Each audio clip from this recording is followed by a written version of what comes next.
one of the best playoff performers in the NBA because of his versatility on both ends of the floor and his wealth of experience. And here is Dunn. He immediately was able to step into Golden State and fill several specific holes in that roster that completely changed the dynamic of that basketball. Turning them from a team that was destined for another year outside the playoffs with the end. Why you're fouling in a situation like that, maybe there's some bad blood between those two. If Steph Curry didn't get hurt. Now here's Beasley. Now this is the lowest that I've had Jimmy Butler on this list since I started doing it. That one is good by still Beasley. comes in at number 6. Beasley's got the first basket of the game for Cincinnati. Number 15. Well, look, if he misses Devin that Booker. shot, Coach might think of I think it's going to break people's brains that I have Devin this high. Why? Because how can 2 of the top 15 players in the NBA play for the Suns and they miss the playoffs? I just give the same argument with the Lakers all the time. But this is a classic example of how NBA basketball is way more complicated. Once he got to the 10, I think he was surprised. And roster balance is vitally important. Once he gets Succeeding in the NBA, we've talked about it. Suns had issues that extended far beyond the star. The issue was that they indexed forward star power before he got to Brad Beal instead of indexing supporting talent, which is what they needed when they already had Devin Booker and Kevin Durant on the roster. More direction to take the franchise. First of all, it's worth mentioning. When Kevin Durant and Devin Booker both played on the same night for the Suns, they were 32 and 24. That's a 47-win pace, which would put them right in that like 7-8 range in the standings. Once he gets the even ball with down all of there, the massive roster shortcomings that they had. And they had a positive net rating with 2 of them shared the floor. So it was a combination of the poor roster construction that we were talking about, the complete lack of high-motor athletes, center play, and all the things that they needed to be a functional basketball team. And the fact that they were just dealing with a bunch of bang-up injuries that kept their best players from being able to go. So yes, the Phoenix Suns missed the playoffs, and I still think Devin and Kevin are 2 of the very best basketball players. And he jams it with authority. Let's look at Devin Booker's last season. And slams it home and gets some camera time. Devin played 75 games. He did. He spent a while up on that rim. He averaged 26 points, 4 rebounds, and 7 assists, just 1.1 stops. He was one of 3 players in the entire NBA last year to play at least 60 games and average at least 25 points, 4 rebounds, and 7 assists. Him, Cade Cunningham, and Nikola Jokic were the only guys that met that criteria. Here's Job. His efficiency. He was 46% from the field. That was his lowest mark since 2018. 33% from 3, the second lowest mark of his career. If you dig into the numbers, and we're going to do it in more detail here in a minute, but Devin talked about this in his postseason press conference, but he just didn't shoot the ball well, particularly from the 3-point line, and that was the big thing that kind of prevented him from reaching the same efficiency marks that he's reached at earlier points in his career. So he was 33% from 3, that was the second lowest mark of his career, 89% from the line, 53% effective field goal percentage, and still, because he's got a super intelligent approach to offense with a high, a quality shot profile, and with the ability to take mid-range shots and actually make more than half of them, he still posted, even on a tough shooting season, a true shooting percentage of 59%, which is really good. Play tight data. Devin Booker still, even with poor shooting, was one of the best, most efficient shot creators in the NBA last year. I think that Devin is one of the most underrated passers in the league. He was 15th in assists per game last year. I'm not sure people realize the type of high-level playmaker that Devin Booker has become over the years. I don't think he's in that truly special tier of playmakers at the top of the league. And guys like, obviously, Jokic and Luka and Trae Young and James Harden and LeBron James. There's a group of guys, Tyrese Halliburton. There's a group of guys that has that kind of here's Banton. Organic, natural, excellent passing ability. That is something you're born with. And Devin Booker was not born with that, per se. Talk about putting some extra on it. That dunk was way over the top. Close game or not, he's going to finish firm when he gets the space. So that'll be it for the first half.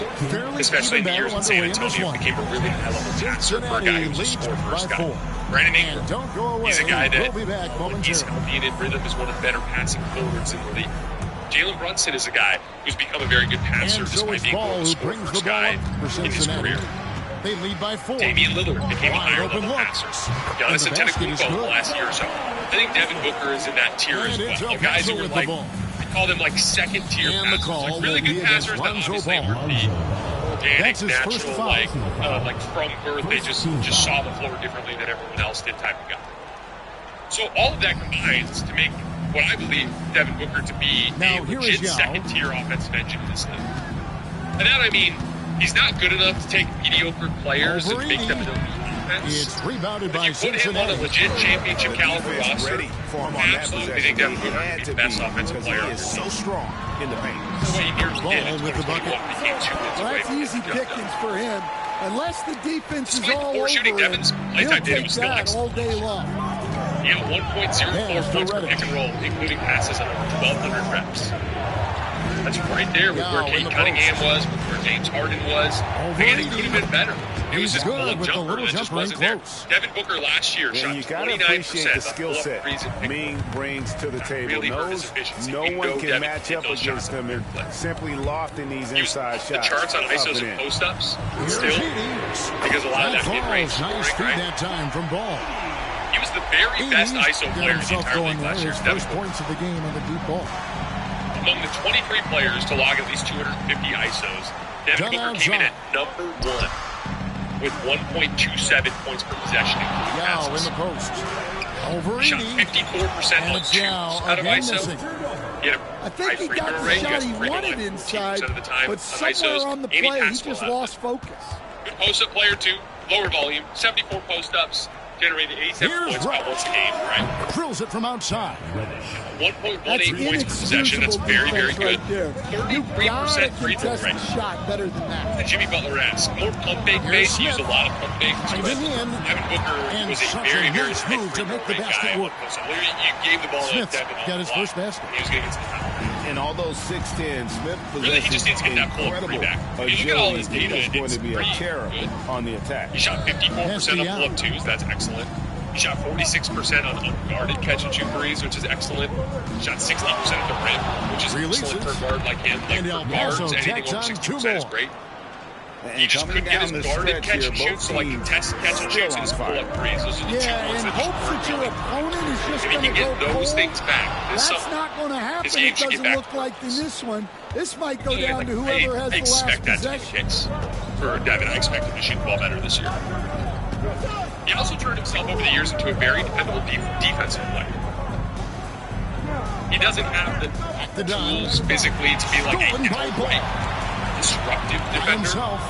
He competes hard, and he has good attention to detail, both on the ball and off. And this kid is just very a competitive. natural He's born got- they scorer. got that fire and that Can willingness push to you do up, face you up, especially in and big also moments. beat you in transition. I think he's a legit point attack match. To done. For me, Pass as your to second Yao. best, you don't want your best offensive player to be the primary one. But if he's guarded They the second double best team Yao. perimeter player, that's a really, Over really 80. good goal for him. And defensively. El Paso tacks on And he two actually more. filled the primary point of attack Cincinnati for Team leading USA by in their gold 6. medal run, if you guys remember. Out to And like, Smith. when we zoom in on the playoffs, this guy is flat out one of the very best Yep, playoff that scorers one of our goes. generation. And this is why In you let Smith 47 work career inside. playoff games, He's Devin adept Booker is at averaging knowing 28 how points to per game finish with in 60% traffic. shooting. That's insane. And he's super dependable.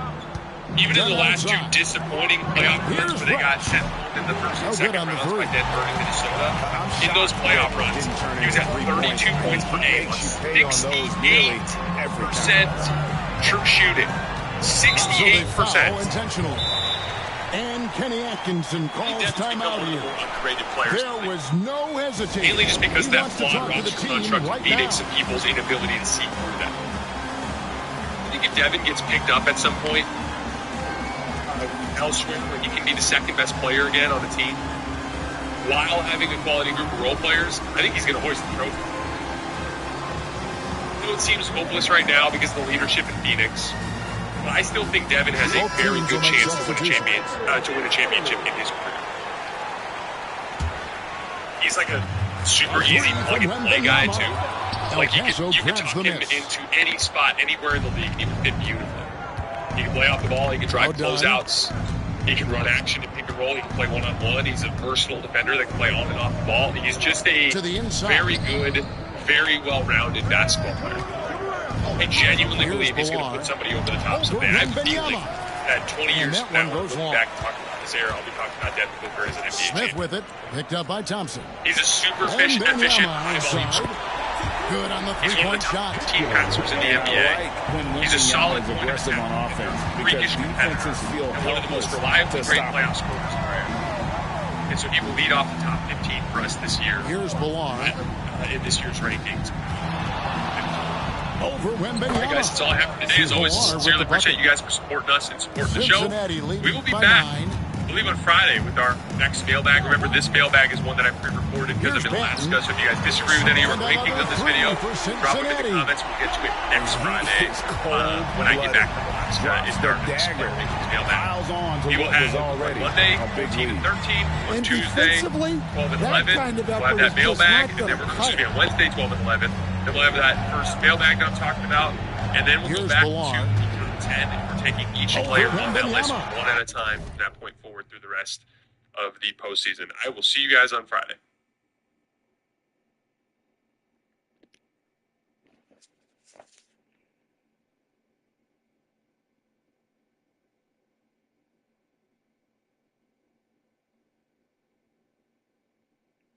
How did he go from out of the list to into the top?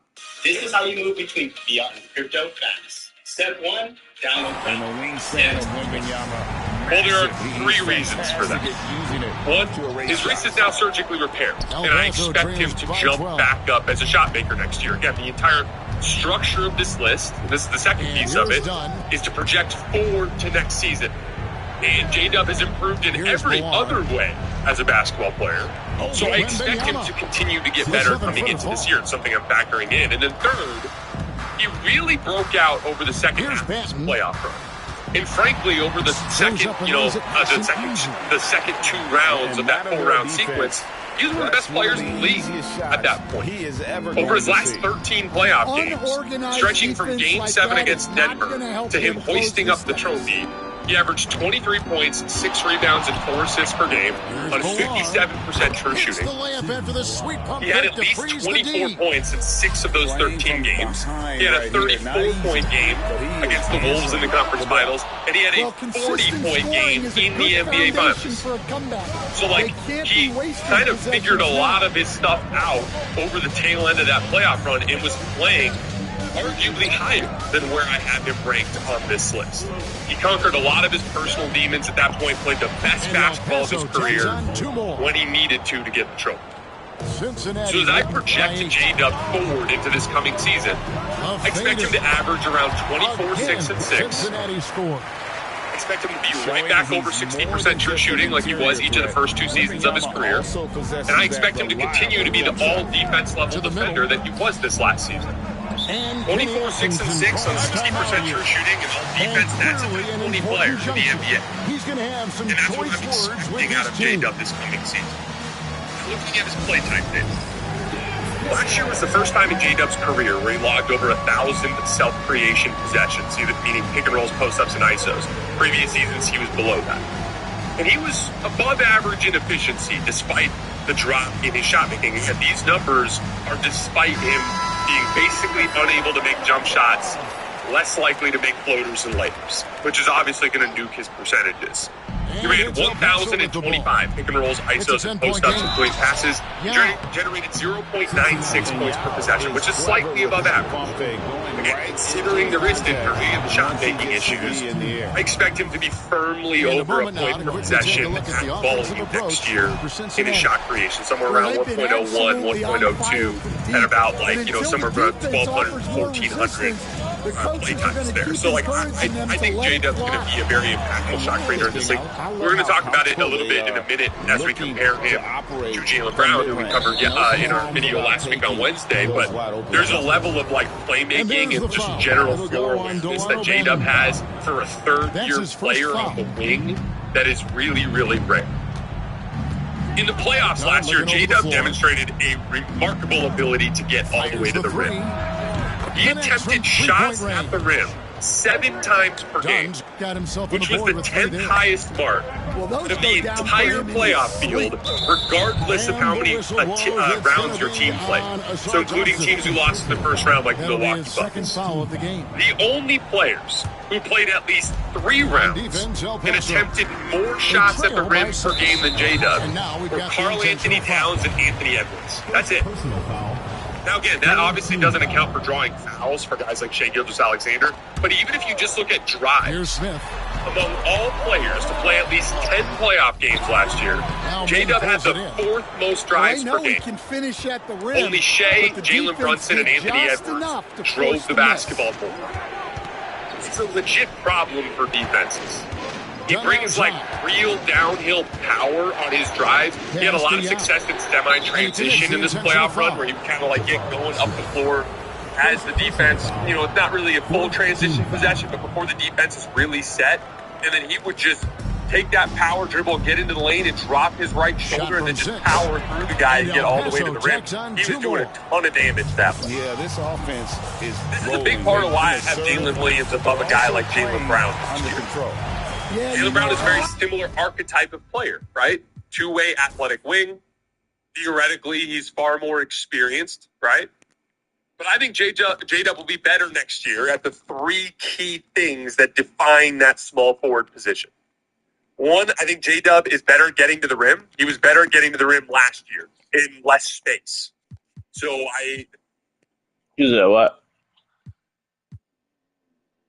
Right now, they're not relying on just one guy to get it done. They're sharing the ball and keeping No one 2K26 drop, right? Excellent on both ends. It's August. Yeah, the steal was sharp, but the I slam should drop kept it off. 2 days. And that is why you want to run off turnovers. Get down the He has floor it. before the defense is set. Talking about this delta ass. Cincinnati gets the win here. It's August. expect him and his Like what? talking about Jaylen Brown on Wednesday. Jaylen Brown's got a lot of miles on his body. I don't expect him to get more athletic in the coming seasons. So I think J-Dub's better at getting to the rim. I think J-Dub will be a better jump shooter next year. Reminder, the previous year, J-Dub was good for 1.1 points per pull-up jump shot on over 300 attempts. J-Dub was one of the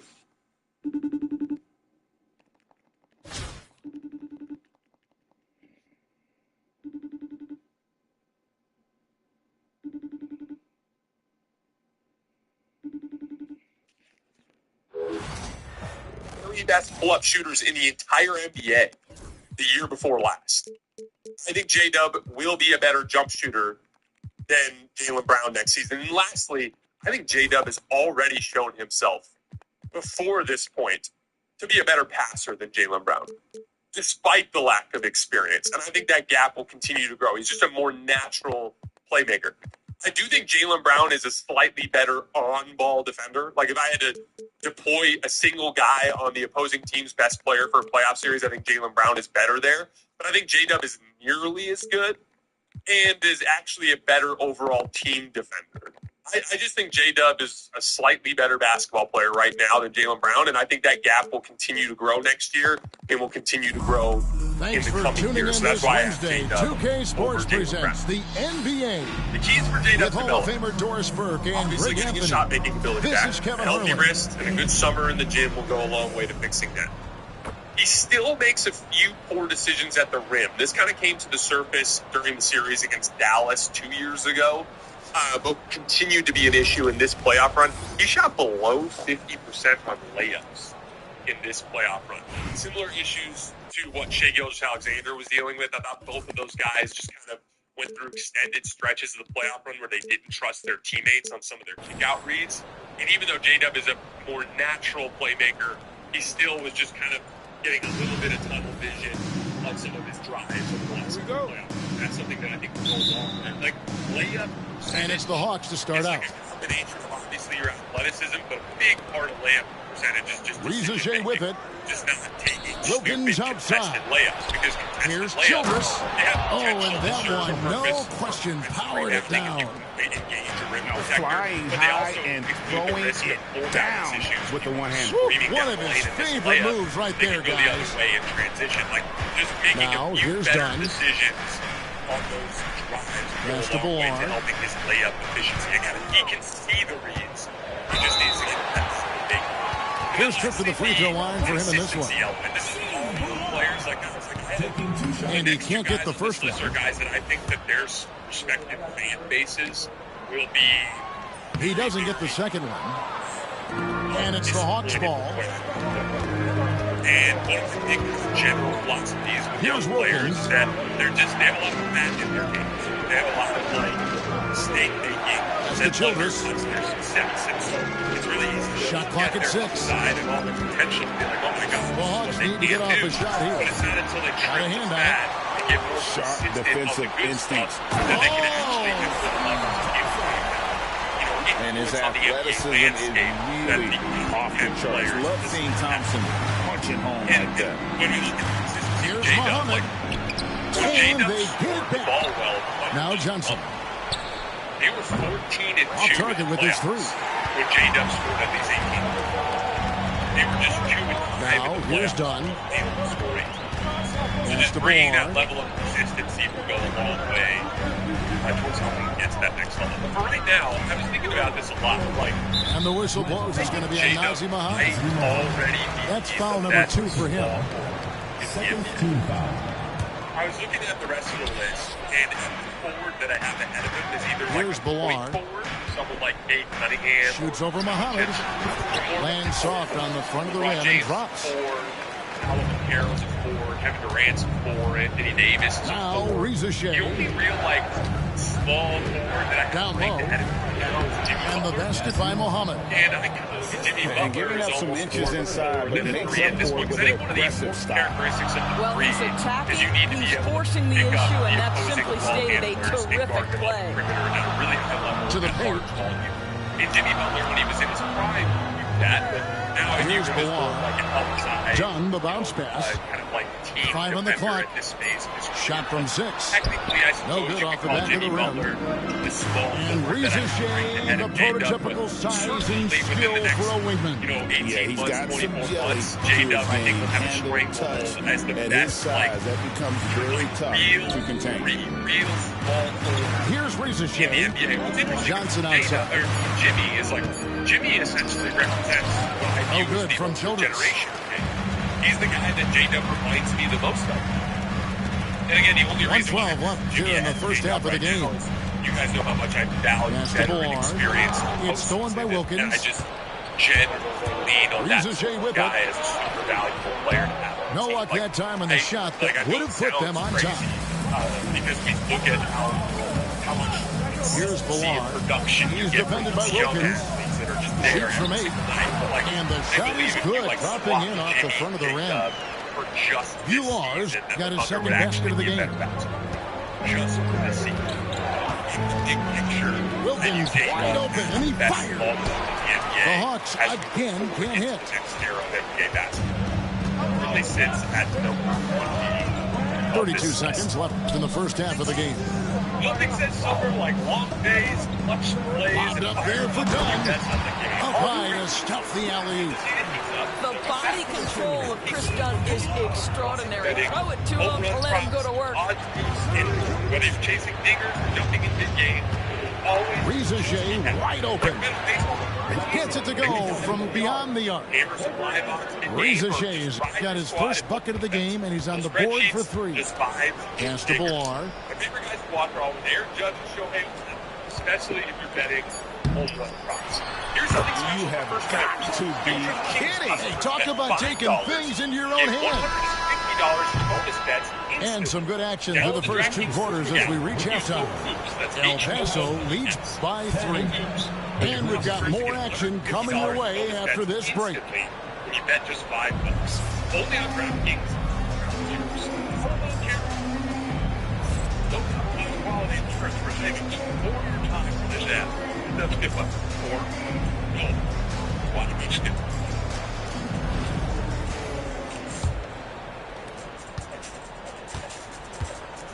And here is Dunn. Testy out. And the call will be against Jeff Teague. That is his first foul of the game. First team foul.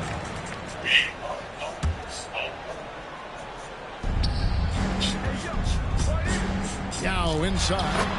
And El Paso tacks on 2 more. And you got to appreciate the skill set Ming brings to the table. Knows no one can match up against him and simply lofting these inside shots up and in. Last season in review, he played just 46 games due to big injury. Came out the gates that one was as easy at a 50-point game. Boy, when it's this close, you try not to give up these kinds of buckets. Boy, you got to do better defensively. It's stolen by T. Throws down the breakaway jam. 8 rebounds per game. That's a stomach punch, guys. Turn it over and give him a free run to the bucket. Oh, you're so right. No question who has the momentum now. It's still closer. These teams have been neck and neck. Let's see the response here. 32%. The defenders need to recognize the importance of staying on him as we get into crunch time. 73% from the line on a Collins up top. 8.5 attempts.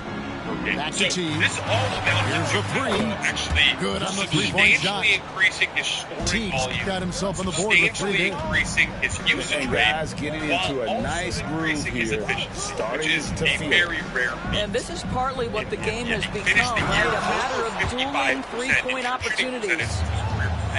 And again, if you To the wing right consider side. that Paolo Banchero took the third It's Collins high mid-range jump post. shots per game out of any player in the NBA last year, and shot just 42% on it. Like, he was one of the worst volume 6 on the mid-range shot jump clock. shooters in the NBA, and he still went up in efficiency. Herder with and it. was close to 55% Guarded by Dunn. shooting.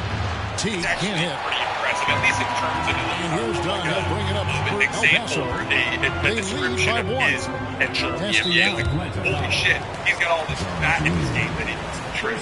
And he's still like increasing in terms of efficiency because of all of his natural ability that he brings to the table. We're definitely going to have a bigger conversation about how lucky he was They get a hand on it. Stolen by Collins.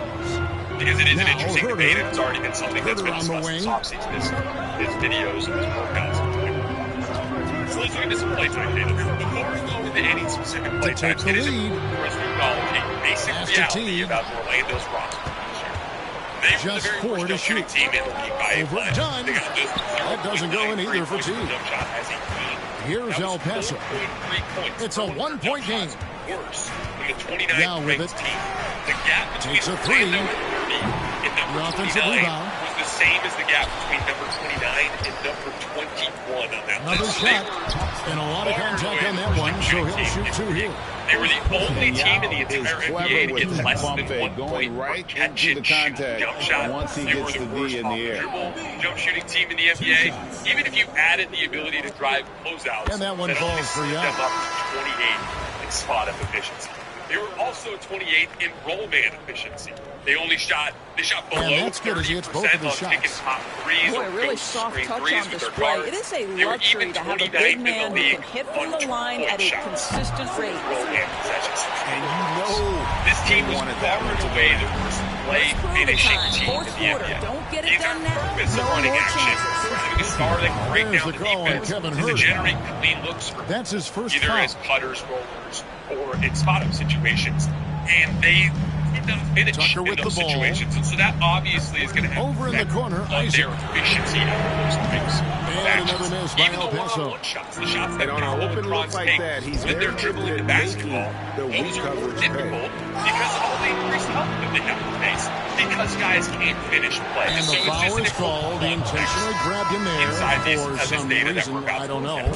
Kevin, all I can think Even above and beyond the issues of that play he's finishing, trying to slow the I game also down thought a little bit. Orlando had one of That's a over the last stretch, couple though. of years, one Definitely a of the strange least move inventive on his part. offenses in the NBA.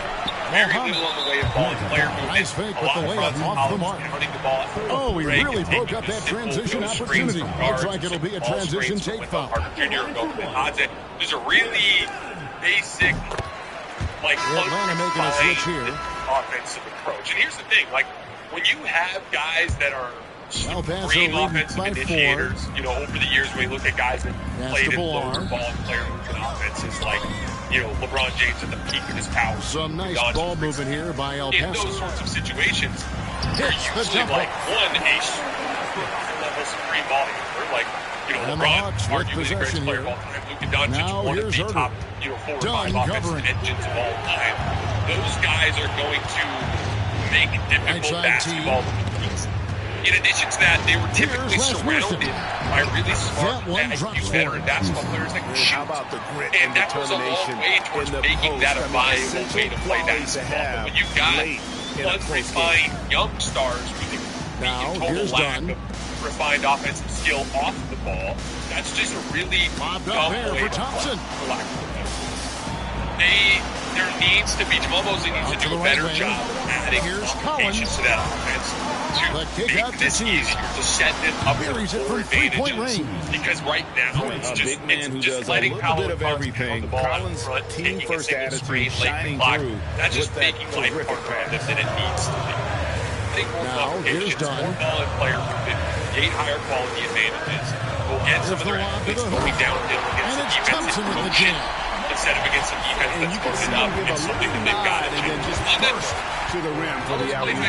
Pair of teammates, Greg, with a terrific feel for each other. Including passes on 469 pick and rolls, that's slightly below average. 0.97 points per possession, including passes on 318 ISOs, very slightly above average. Good as a block. The 23 players in the NBA which won at least 250 ISOs last year, 0.97 points per possession, including passes ranked 14th. So there's a little there. 0.98 points per possession, including passes on 161 post-ups, very below average. And a big part of that is like, and it's John Collins with the rebound. He takes turnaround favors, which is just a really difficult way to play out of the post unless you're Kobe or MJ or Kawhi Leonard shooting 54%. One of the most explosive young bigs jump shots over both shoulders. Collins quick off the floor and gets creative. A lot of that is like I'd love to see Paolo just add a little bit more. And Kenny Atkinson calls shot game. He shoots really well on the floor. We're going to get to it in a minute. So like I actually do think he has the short range touch to eventually become a guy that can lean on that hook shot. We're about to talk about Cade Cunningham in a little bit. Cade Cunningham is a player who's become a very impactful post-up player because he has a little baby hook over his left shoulder that he hits well over 50% of the time. That is a shot that Paolo needs to add to his game that will make him a more efficient post-up player. So there are a lot of different ways for Orlando to become more efficient. Now here's Richardson having the ball in his hands. One is for them to run more sophisticated offense. For three, knocks down the three ball. Complications, getting up, getting the ball up the floor quickly, trying to play forward in transition. When you get into that, getting into multiple positions, so three-man action at the beginning of possessions, getting the ball floating side to side, more ball player movement to prevent some of the stagnation that they do with. And Herder gets it to go.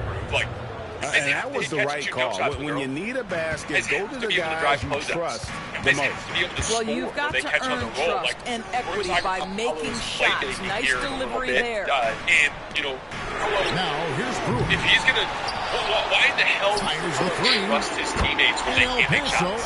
You know what I mean? Like, and that's not to say that he shouldn't be learning how to do that anyway. The point is like, if it has a front office, if you want to incentivize Paolo's development as a playmaker, if you want to accelerate Paolo's development as a playmaker, you need to have him feel like he makes rewarded for the decisions well, he's what making. a terrific And when he's possession. passing Attack far in the and away painted from area. jump shooters in the NBA, that's going to have an impact on the just trust that he has Richardson in making the right play. That's something that's going to develop. You've got to improve your play finishing.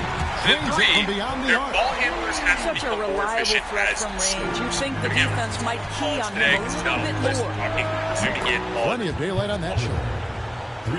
shot making is generally okay. We're coming right back 59% at the rim. That's not where he should be for an athlete like himself. Like I'd like to see Paolo closer to 65% at the rim. But again, And here's Tucker. maybe let's not consider the awful team-wide jump shooting as a factor in his ability to get all the way to the paint, right? He was 49% on the floor, which is solid. Doesn't take a ton of them, but he can knock down loopers. That's a piece of that short-range shot making, which is a big part of why I want to see him build out that left shoulder hook. Oh, an aggressive move 38% on and unguarded catching fantastic 2 threes. finish. Not Trying to send amazing, a message but that's with that slam, I think. 1.15 points per shot. That's an efficient shot. So he has some efficient bits of shot making in his game. The problem is he's one of the least efficient pull-up jump shooters in the league. Nifty move. 42 players in the NBA last year Such a nice move to make the 300 basket pull-up work. shots.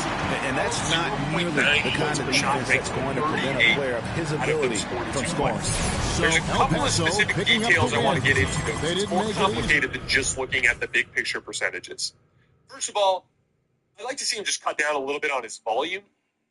Despite being one of the worst pull-up jump shooters in the sport, he took the 6th most pull-up jump shots per game out of anybody on that 42-player list. Let's take LeBron James, for example.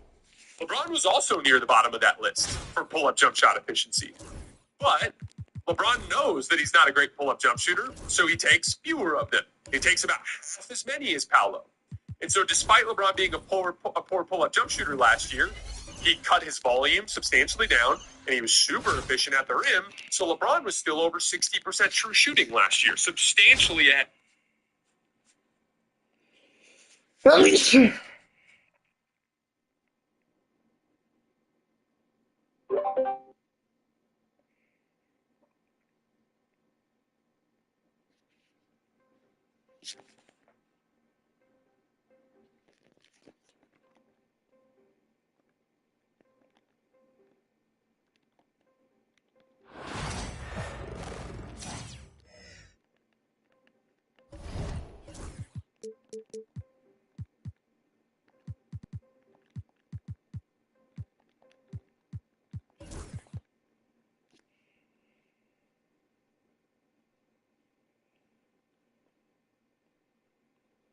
Of where Paolo was. That's a simple thing, trimming the fat, cutting down on some of that volume that will help Paolo in his overall efficiency.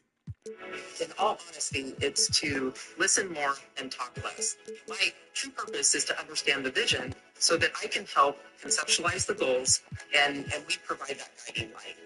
We get to see it from the vision and the conception, and then a year later, we're sitting there having lunch. So to see these ideas come to fruition and see this vision develop, that's really what we're there to support. When our members do better, we all do better. We have a vested interest in your success. We actually do take it personal.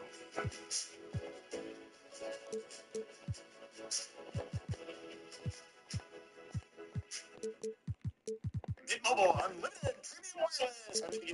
With the price of just about everything going up, we thought we'd bring our prices down. So to help us, we brought in a reverse auctioneer, which is apparently a thing.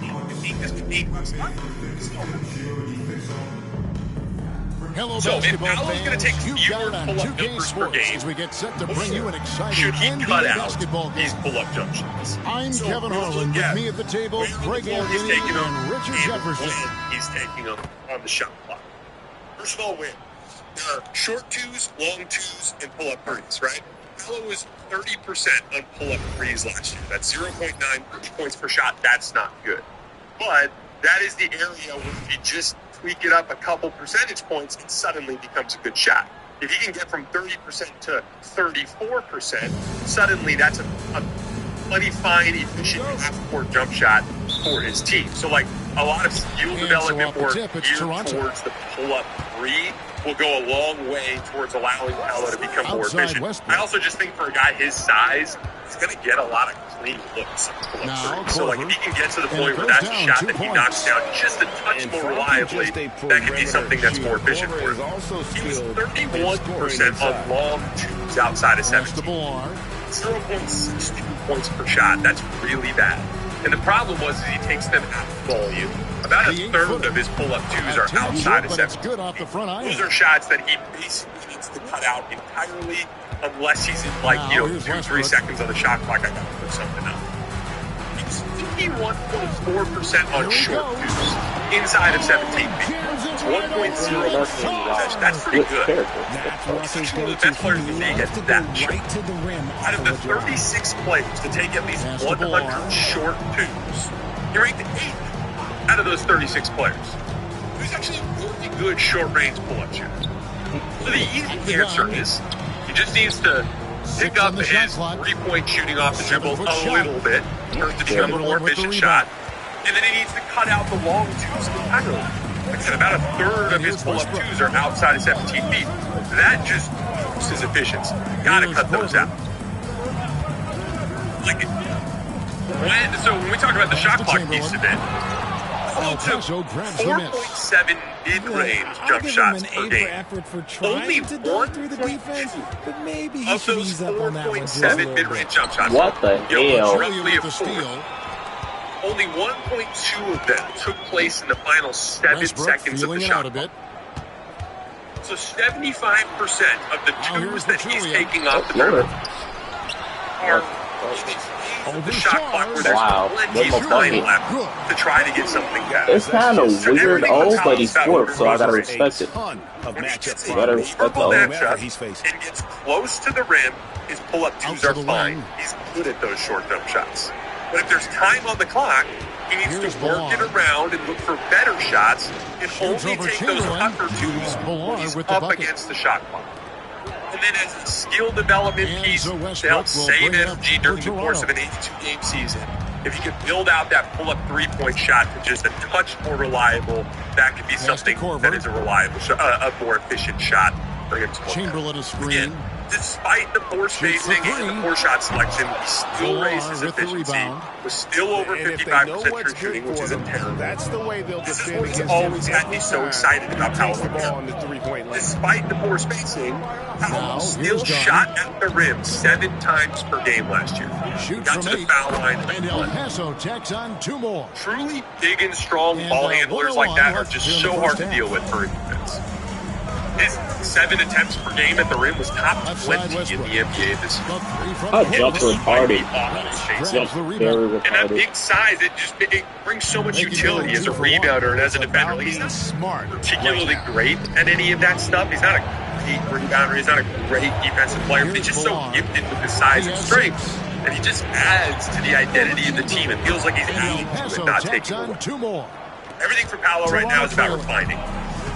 We talked about refining the shot selection. It's also about the playmaking. And again, this is on the front office. You want Paolo to see the benefits of trusting his teammates. You want Things not going their way, the and right he play. wants to just try You to need to talk put this one players over. around you.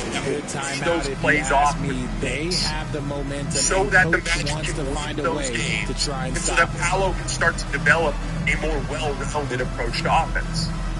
He was over 33% usage rate last year and was below 5 assists per game. That's not just on Paolo.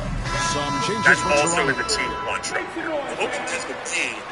Entering the equation will actually help a lot. It's And bringing out of more bounds, openings. El Paso will have it. Partner that Paolo will trust Okay, let's every say single that was time an down the odd floor. play. That You he don't can see feed the misconnections ball like to that too often. consistently. I think Paolo's one of the most naturally gifted young 24 players in the league. seconds left to Not play even in the first 23 half. years old yet. But Greg, I'm sure their Surface coach of is what he's very capable of pleased with being. their offensive You know, flow I right already now. have him as the I mean, 19th it's best harder player. than it looks in to the get NBA. it going like this. All right, last They guy was just in have to Cunningham. maintain. Last season in the Full league, on played shot 70 is games, averaged 26 Surprising points, he 6 didn't rebounds, and bury 9 that, but assists, hey, 1.8 stops. happens sometimes. It's stolen by assists. Reddish. And that's it for the first half of action in what's been a very close game here. El Paso leads by only 2. 5.3. And we'll be back with you right after this. Effective field goal percentage was pretty high, 7% in true shooting, which was a career. He made the All-NBA team for the first time. He made the All-Star team for the first time. And his 7th in MVP voting, which was his first time receiving MVP vote. So a resounding step forward for Cade Cunningham as one of the next great offensive engines in the NBA. I want to talk a little bit about just kind of where I had these guys ranked for a minute before we get into some of the specifics. Over So, John. on a foundation, Good on the if you're 7-footer. wondering why you have a guy like Cade Yao over got a his guy like first 2 Paolo, points. and again, this is projecting This is why they forward. give Obviously, Yao the Cade had a ball better inside. He's season, but if we're basically looking at unguardable. healthy This Paolo close going into to the next rim. season, healthy Cade, Ellis. why do I project Cade to be a And better yes, it's player? good. A lot of this has to do just simply with my personal view of the game of basketball, from the D. which is I Yeah, just that just value comes down to a lack advantage of effort. The creation, defender has to offensive do a better engines, job guys that fighting through the just are screen. supremely gifted at setting up their Now, here teammates is with Yao. so many advantages that they just have a super high offensive floor.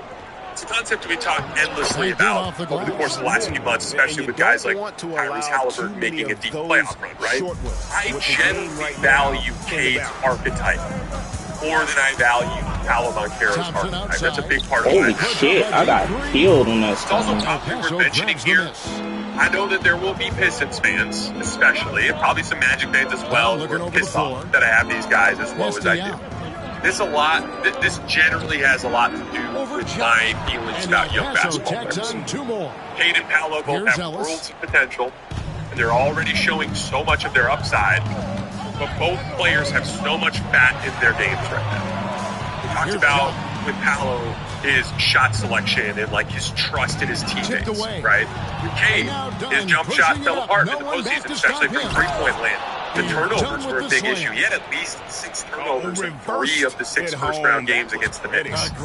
Young players are extremely mistake-prone, and that undercuts so much of their upside. So in other words, I'm a really big believer in both Cade and Paolo, even in different archetypes, different reasons.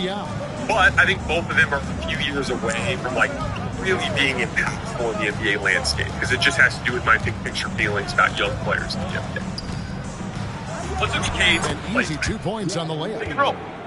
And with the lead, Cade was an excellent pick and roll player last year. 1,566 pick and rolls and 3 passes, 1.04 points per possession, which is good. Basically middle of the pack high volume list for the players who are for 1,000. He's just your textbook methodical pick and roll player. He uses a combination of size and strength and ball handling that can consistently get players out of position, on his hip, on his backside, right? And then from there, he just methodically makes reads as he's working down the lane. It's Luka-like, right? It's that ability to just get the defender in jail, work his way through the lane, and simply wait for the defense to react. Oh, the screen defender stepped up. I'm going to drop it off to Jalen Duren for a dunk, or throw a lob to Jalen Duren for a dunk. Oh, they're picking me up at the level. They're bringing a low man over for dunk. I'm making the swing pass over to the weak side corner to beat the guy. Sars got his first bucket of the game, and he's on the board for 3. And let's get your take, guys, on the hustle stats for El Paso. They've been defending with excellent anticipation all game long. Just look at how many times they've managed to get their hands on the ball. And you also have to applaud how they've been able to create turnovers and then convert those on the offensive end. Wow. And it's El Paso with the ball. After Toronto picking up the basket just moments ago. Ain't none. Here's Yao. And finished off by Yao. And how about Ming just going to work? His guys are getting him the ball, and boy, is he rewarded. You gotta work today, huh? Kenny Atkinson calls timeout. He's very aware of the timing here and the significance of getting things squared away with his team. Take the car back. So both teams making some changes here. Rental. Oh, okay. Yeah. Okay. El Paso leading by 15. But I thought she could have kept with them till she found the call. No? But that's not. No. They just let them use. They insurance paid for the room. Yeah. Toronto with the rebound. So Chamberlain with it. Toronto working the ball around now. Here's Korver for 3. Taps in the tray. Yeah. 3-point line. When he's in that comfort zone, expect him to knock it down. Wow. Here's Ballard. What else you gonna do after that? She going over her house. Shoots over Chamberlain. I might stop back. Go off the front iron. Yeah, stop it. A nice job taking what the defenders gave him. But these guys need a gut check right now. Yeah, okay. Yeah, well, you'd love to see a little bit more fire on defense. Shoot any fire on defense. They can't just be giving the game away. Korver, no luck. After the roller, these basic sequences of reads. Done with it. Above and beyond pick and roll plays. Just an excellent transition passer. Constantly hunting shooters. Doing it with Tim Hardaway Jr. and Malik Beasley. Chamberlain with the doing it with rebound. Duncan Robinson this year, by right? It's that 14. relentless just every single time to help defender really sinks in off of a guy. He's going to make that read. And here's Ballard. You want to know why? As a young ball handler, again, a super young ball handler, he's already cracking the high volume list as one of the more efficient ball handlers in the league. He's just as efficient as a pick and roll player. He's better like James Harden was last year. It all comes down to the fact that when you consistently set up NBA-level talent, this guy sprinting at them, where you do that constantly at high volume throughout basketball games, you're just gonna score a lot of points. It's going to naturally lead to efficient offense. It's why I'm such a big believer in that archetype. He's that big ball handler that relentlessly makes all the reads. That is going to give you such a high offensive score. And he's good on the three ball. Yeah, I love shot. He's only 32% of pull-up threes in the regular season. He's abysmal on into the playoffs. So that's definitely going to be a big area. Keep better tabs on him. He's actually a gifted short-range shot maker, which we're going to talk about in a minute. But the long-range shot making is super inconsistent for him right now. Shoots over Chamberlain. He was really good about indexing his mid-range pull-ups towards the shorter ones, closer to the basket. Toronto trails by 13. Paolo, like legitimately a third of his twos were outside of 17 feet. For Cade, it's a much higher percentage. It's like closer to 80% of his twos are inside of 17. He just takes a lot more of these floaters, hooks, short-range jump shots, not too many of the longs, which helps efficiency a lot. And he didn't punish them for the weak coverage there, but they can't count on him to continue missing. 51% of them. That's a really strong. I might miss. He kept it up at about 46%. Tucker's got himself on the board with 3 there. So El Paso picking up the win. My old compared to other niggas' old is kind of chunk. Yeah. I don't care what the matchup is. You never expect a road team to come in and just cruise to the kind of win they did tonight. Thank you for joining us. That'll do it for now. This is Kevin Hart. One of the best passers in the NBA. He's just a very, very good pick-and-roll player. A bona fide offensive engine. A foundational... Korver made some shots. Makes life easier in the modern. He was a very good post-up player as well. We were talking about this with Paolo earlier.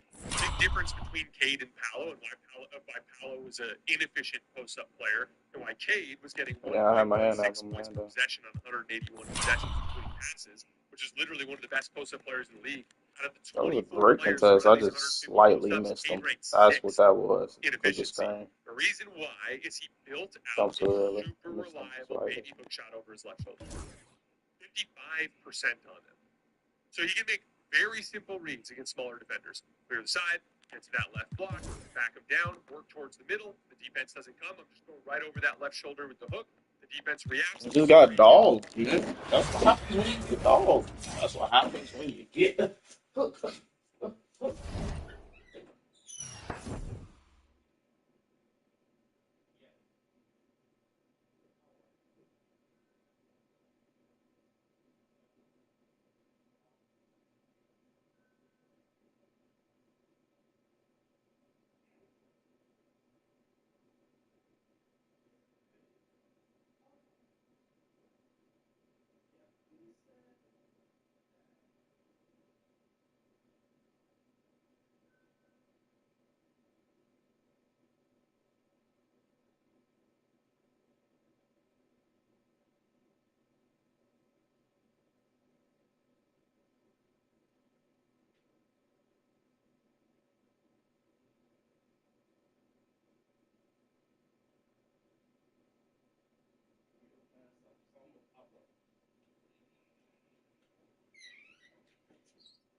As far as the defender I was missing, I need speed, and I need speed. I need speed, agility, and shot contest. He has all 3, and he has rebound. He's an athlete for sure. A man only has 2 badges I can put on him, so I don't use him like that.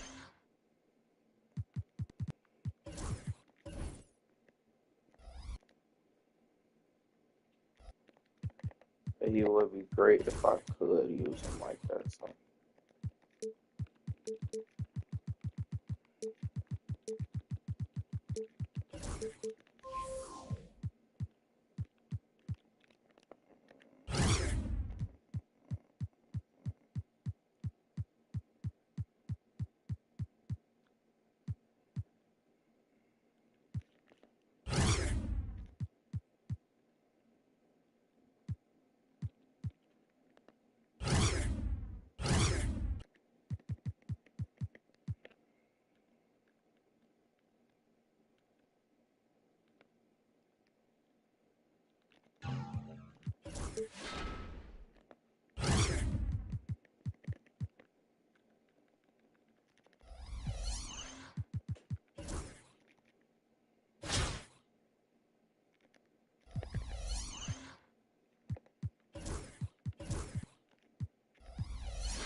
It made him a hyper-reliable post-up player.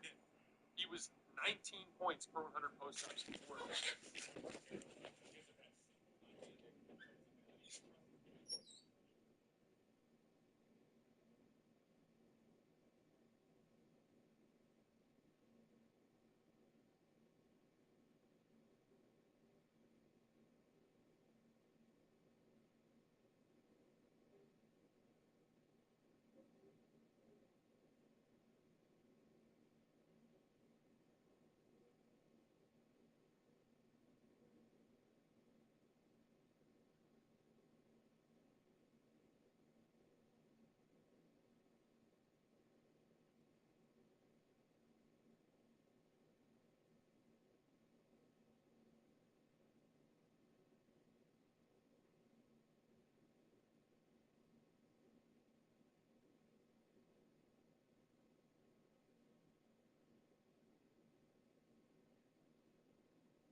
I was gonna do that anyway.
than Orlando did, but Detroit was This is a My Team courtside report, but even if you're not interested in My Team, a lot of times in these courtside reports, there's leaks about the park, there's leaks about gameplay. You can see little clips and stuff like that. So we're going to check this thing out. This thing is 8.5 minutes long or so. I'm going to try not to interrupt. We'll pause it a few times. Let's get it. Drop a like on the video, man. Appreciate y'all.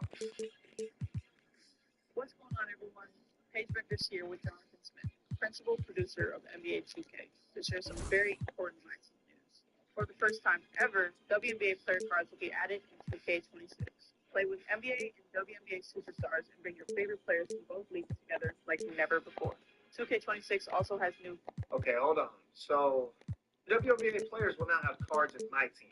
Now, I'm going to be honest. I dabbled in My Team a little bit. I don't think that's going to be too big of a deal because My Team, especially once they release all like the really good cards and everybody has the SIGs that you want, it's all about hype. Like everybody's trying to get Yao Ming and Victor Wembanyama and Manute Bol or Bol or y'all know what I'm saying. But what I'm thinking, and this is just speculation, if they're adding the female players with the male players in My Team, then they might be adding the female My players into the male player builder, and you can pick male or female. Again, it's just speculation. But I feel like if they're combining the men and women in the My Team, there's a very good chance they're doing that in the park. Let me know in the comments what you think. I feel like it would only make sense. Hi, everyone. We're coming to you live on 2K Sports, bringing you the NBA. Why you so mad? August, bro. I can't drink no water. Look at YouTube.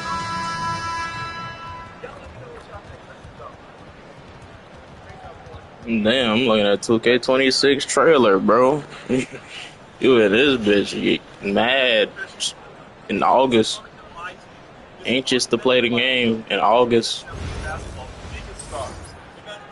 Like, relax, bro. You gonna play the game, bro. Steph Curry and Caitlin Clark as your backcourt tandem. Johnson bad dysfunction identically for. Hold on. Start talking about it. Here we go. I want to see everything. It'll be East Rutherford off the chip. And here's Bogut. I don't think the female players being in My Team is going to be that big of a deal. Puts up a three. At the end of the day, and Sarr pulls it down. The female players are going to be a lot stronger than the male players. But here's Dunn. Pass to Ballard.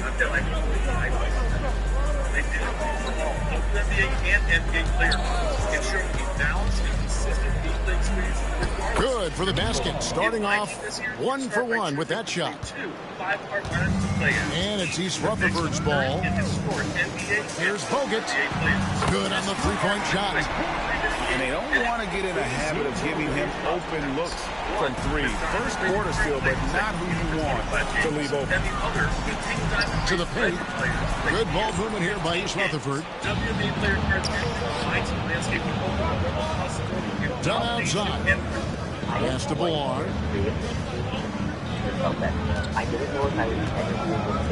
From the left block. Tries again.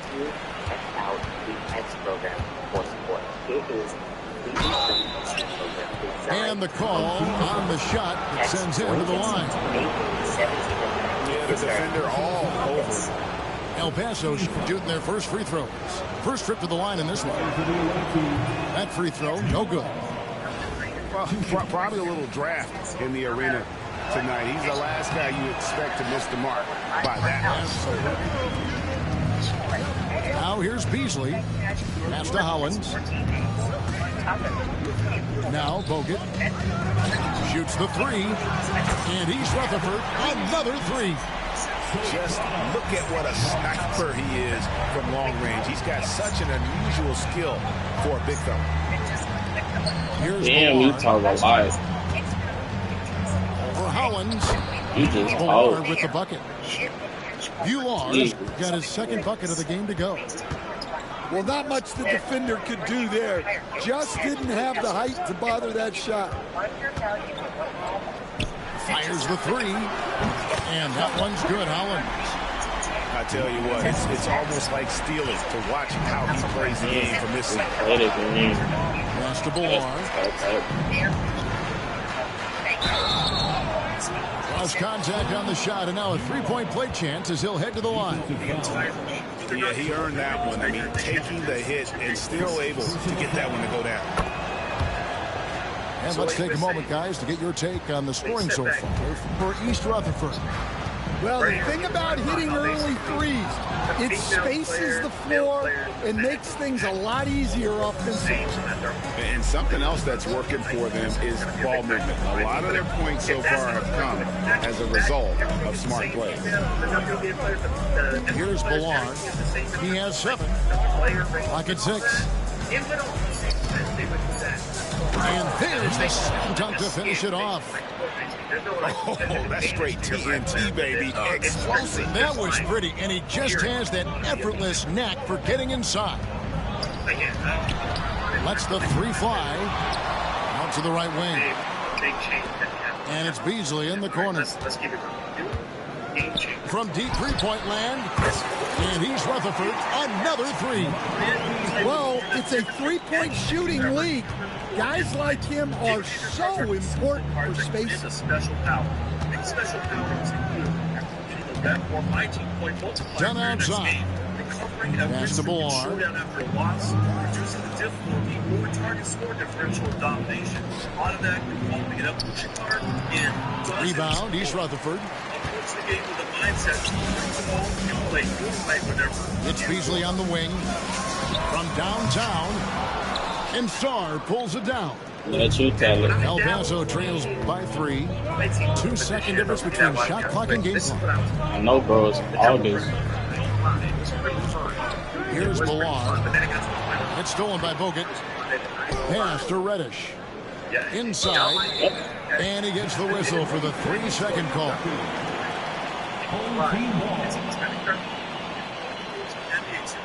Sunset Beach Harbor running 2-8-6. When the sun sets on this weird sky. 8 seconds left here in the first half of the game. Here's Bogut. And Bogut slams it in. Oh, inflicting some punishment with the 2-hand flush. They're going for the throat. And some good action through the first 2 quarters as we reach halftime. East Rutherford leads by 5. And don't go away. We'll be back momentarily. Each person chose one player. And one games where every possession matters. In 2K26, Win Streak rewards and simple wins with their easy incentives for ending a team winning streak with streak rewards. Breaking a point streak with Wilbur rewards with tiers. Ending winning streaks of increasing length with even impressive rewards. See how easily you can check out. Let's play the Win Streak Buster. El Paso trails by 5. See this again. Watch. Pass to Yao. For Hollins. Bounces high off the rim and drops. And you got to appreciate the skill set Ming brings to the table. Knows no one can match up against him and simply lofting these inside shots up and in. Shot. Out left to the wing. And States gets to go. Yeah, clearly a defensive lapse there. He is automatically beat if you're going to leave him that wide open. Big time mistake. Let this play. Yao in the post. Like even this. And he makes good on the layup. Vital basket there. This is just the time and really just the situation when he looks to take over. And Sarr pulls it down. El Paso trails by 4. Done with it. Bogut picks him up. I dabble back in the triple threat. My team a little bit. Yao inside. I dabbled into my team a little bit. For Hollins. Intense shot. Now can't get it to go. I mean, come on. That's a shot you expect him to make. It's Bogut with the drive. Good. Just that graceful athlete. Bogut can also put the ball on the deck a little bit. Pass to Yao. For Hollins. Yao gets the bucket. And that's right in his wheelhouse. Looking to make an impact when it counts. Well, you know this is when they lean on him, and he delivers with a much-needed score. Just a late reaction there from the defense, and he is always going to finish that. Done outside. This is dope. Reminds me of WNBA All-Star Weekend. I can't wait to see this. Yao in the post. For Hollins. A nice shot by Yao. Well, that's a smart play. He sees the mismatch and just takes advantage. It's Bogut with the drive. Oh, that's blocked. Great timing on the rejection there. This young kid, Sarr, has major defensive potential. Here's Beasley. To the middle. And Bogut slams it in. And there is no better way to add to the lead. Isn't that true, GA, especially when the slam is coming from the point guard? It shows you're able to attack the rim from any position. Here's Yao. And such a nice move to make the basket work. Yao's got 10 points in just the second half. Pass to Hollins. Beyond the arc. Rebound by Yao Ming. Defensive breakdown there, and they got lucky. He's not going to miss too many of those.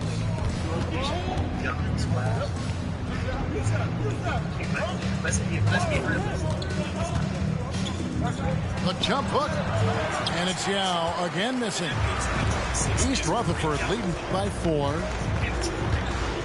Beasley for 3, and no good.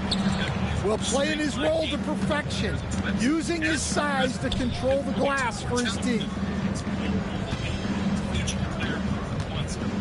Now Yao. And Yao slams it in. And this is why Yao Ming is an all-star caliber talent, because of that ability to just dominate offensively. It's blocked. And it's out of bounds to East Rutherford. They'll retain possession. And Kenny Atkinson calls timeout. He has decided it's the right time to talk.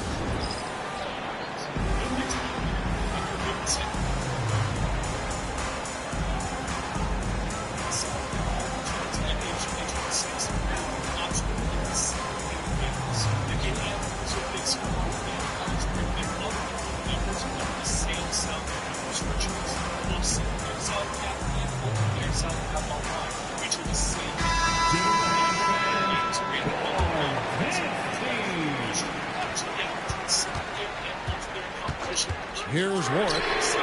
Hands it from downtown. Warwick's got his first bucket of the game, and he's on the board for 3. The defenders need to recognize the importance of staying on him as we get into crunch time. Here's Ballard, and he gets the friendly spin, and that one drops. If you came to watch a scoring battle, you're in the right place. Yeah, and how great have these offenses been for these teams tonight? Just fantastic execution. Chandler, no good. El Paso trails by 3.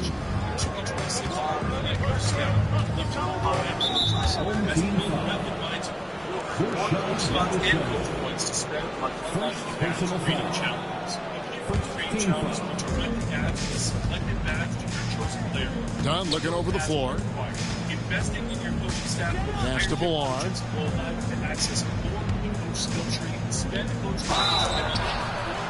And foul on the shot. He'll shoot 2 at the free throw line. It's on Tyson Chandler. And a closer look here at the scoring breakdown for East Rutherford. Well, they've been absolutely on fire from deep. And until the defense offers more resistance, the coaches are going to keep encouraging them to let it fly. And also, they'll continue to take advantage on the offensive glass. Those extra possessions paying off in second chance points. And we've got a whistle. The refs are indicating it's a transition take foul. It's going to be a shot and the ball.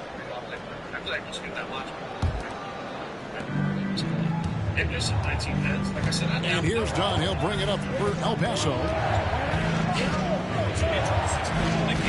Pass to Bullar. Chandler with the steal. Down low. It's deflected. Dunn with it. Here's Bullar. Shooting foul as the whistle blows. He'll shoot 2 free throws. And the free throw is good. Now leading by 1. And that's good as he hits both of his shots. And it's East Rutherford's ball. Pass to Warwick. And they get it. And the jam by Warwick. An aggressive move and fantastic finish. Trying to send a message with that slam, I think. Here's Bullar.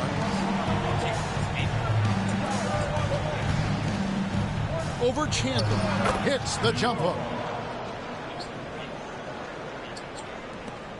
Here's Banton. Pass to Bona. And they go to the intentional foul. Really no idea why you're fouling in a situation like that. You know, maybe there's some bad blood between those two. Here's Warwick. To the inside. Here's Chandler. And the dunk by Chandler. And he's stroking it well, but he just hasn't shown the aggressiveness that they need out of him. Probably in front by more if he was taking more shots. You love the pressure he's putting on them. Almost had that steal. Yeah, deflections are a stat, but a lot of teams track, disrupting the offense's rhythm and flow. Well, that one should be in his wheelhouse, but just off the mark. Hesty out.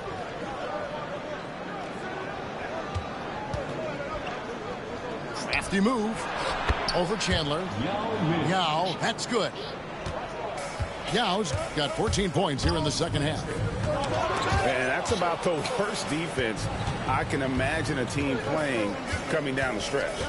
Yeah, there's no excuse for giving that up. That's the absolute last thing you want to have. And El Paso tacks on 2 more.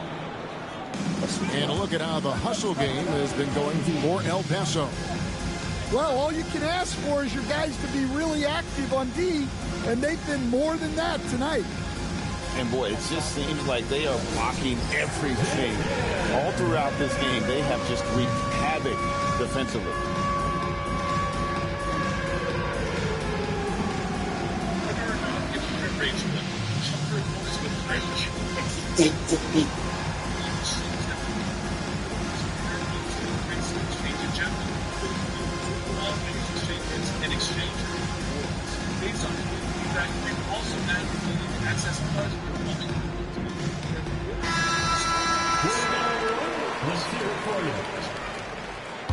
I know. And so here is East Rutherford, trailing by 4. Bogut. And a missed layup. And so the ball out of bounds. Bogut touched it last. The ball goes to the away team. Here's Dunn.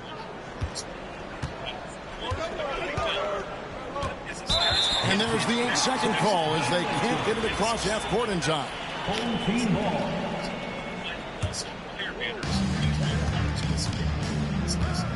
Now here is Bogut. Kicks it out to Beasley. From past the arc. El Paso grabs the miss. And here's Tucker. Here's Bullar. It's good.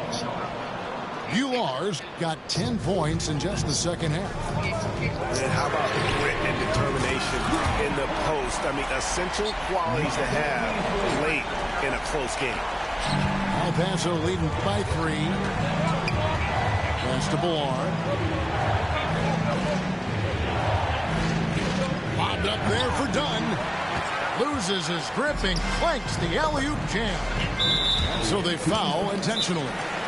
And Kenny Atkinson calls timeout here. Wants to make sure everybody's coordinated and intent.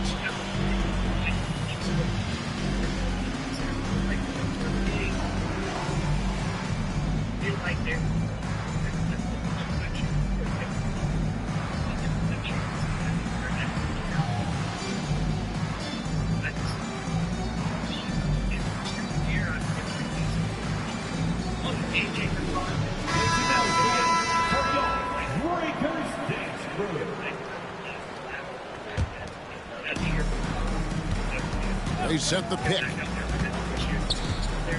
3, Beasley drills it from outside. Beasley's got a couple of three-pointers now in the fourth for East Rutherford. And it's El Paso with the ball. Pass to Yao. All sorts of time. Field goal number 9. He's 9 of 12 at that basket. He's creating good looks and shooting very efficient. And here is Spates. Beasley with picked up by Thompson to take the lead. And Michael Beasley good for 3. Guys, he's been a one-man air raid coming at them time and time again. Well, what I love about his three-point shooting is the spacing that he's adding.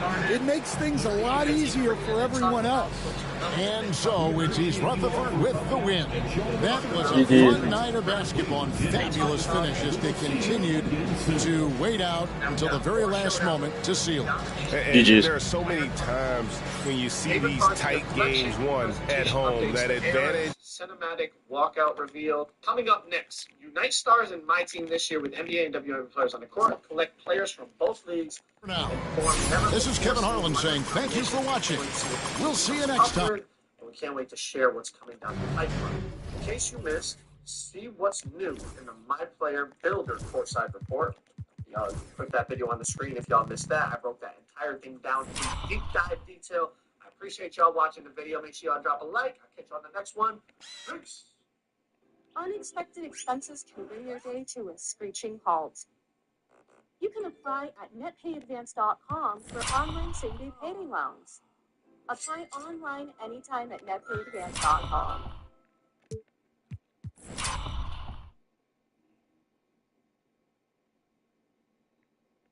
If you're Rashby and you know it, take a ride. If you're Rashby, take your booty for a ride.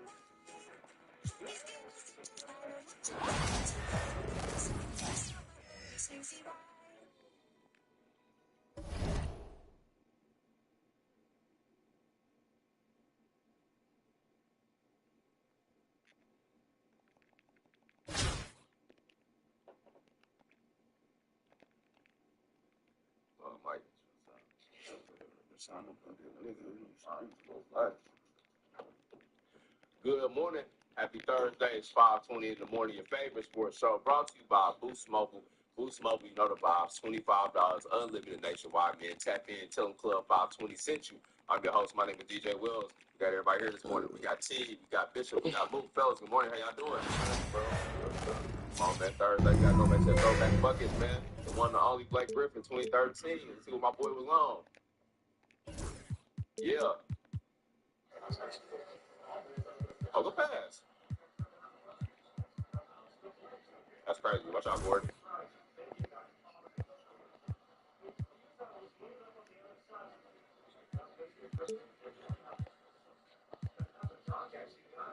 Blake with the midi. Cash Money Records. Oh, yeah. Is that English cancer? Yeah. Send help. Ooh, that's tough. Separate. Hey.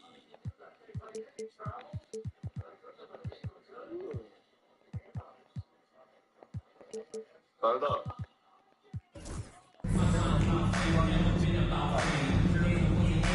Thanks for joining us here on 2K Sports for NBA basketball. This is Kevin Harlan with Clark Kellogg and Greg Anthony. I saw this post asking what's an underrated offseason move that didn't get much attention. Immediately, I thought about the Lakers signing Jake Arabia for $6 million a year. Just a great value signing for a role player that can do a little bit of everything. Stay on the court. So, Toronto wins the tip. A 2-year span. However, last season, he played a career high. Here's Beasley. And pass to Hauser. In terms of efficiency. As a rookie and a sophomore, he shot a disturbing 48%. And he drops in the layup off the glass. Hauser's got the opening basket of the game for Toronto. And I'll bet that's what they talked about before the game, getting the ball inside early. Here's Ballard. He's a player who's solid at everything, but great at anything, at least in terms of the surface level areas of basketball, such as hits the jumper. Beasley with it. And now we've got the intentional foul. Really no idea why you're fouling in a situation like that. You know, maybe there's some bad blood between those two. Yeah, but that's no excuse for that kind of foul. I mean, that might be an explanation for it, but certainly doesn't justify it. And even then, it's just not a good play. Here's Ware. That's a rebounding opportunities, and he ranked 6 on the shot clock. Fires the 3. El Paso grabs the miss. Bringing this to LA. Now done. Pass to Ballard. Over Levine. Hey now! Hey now! Yeah! And that one is hammered home. Nothing soft about the putback there. And why chance it, right? Take the dunk if you've got it. Well, you know, if nobody's going to put a body on him, then that's going to be the result. And once he got to the 10, I think he was surprised to find himself that wide open. Well, this early, they should be showing a lot more energy on defense. It's not there. Sarr gets the bucket. Already expanding his game. Sarr trying to get better at attacking quickly off the pass. He's also a solid defensive rebound. Beasley outside. Poked away to the right side. Here's Hauser. Oh, that's blocked. And that's out of bounds. Toronto will retain possession. Perfect example. Why Leonard switches onto him, loses control. And stolen by Thompson. Here's Dunn. Pass to Sarr. Here's the 3.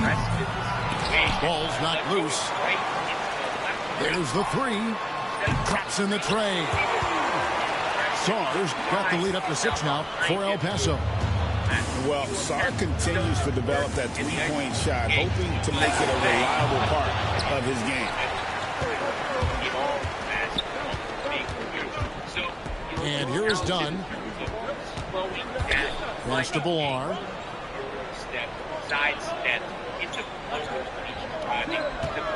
Puts one up from 19. And El Paso tacks on 2 more. There's a minute left to play here in the half. Here's Hauser. It's deflected. Great timing on the rejection there. This young kid, Sarr, has major defensive potential. Here's Ballard. Covered by Beasley. The jump hook. That one drops for him. Bular's got 8. And creating a little separation here, gaining some confidence.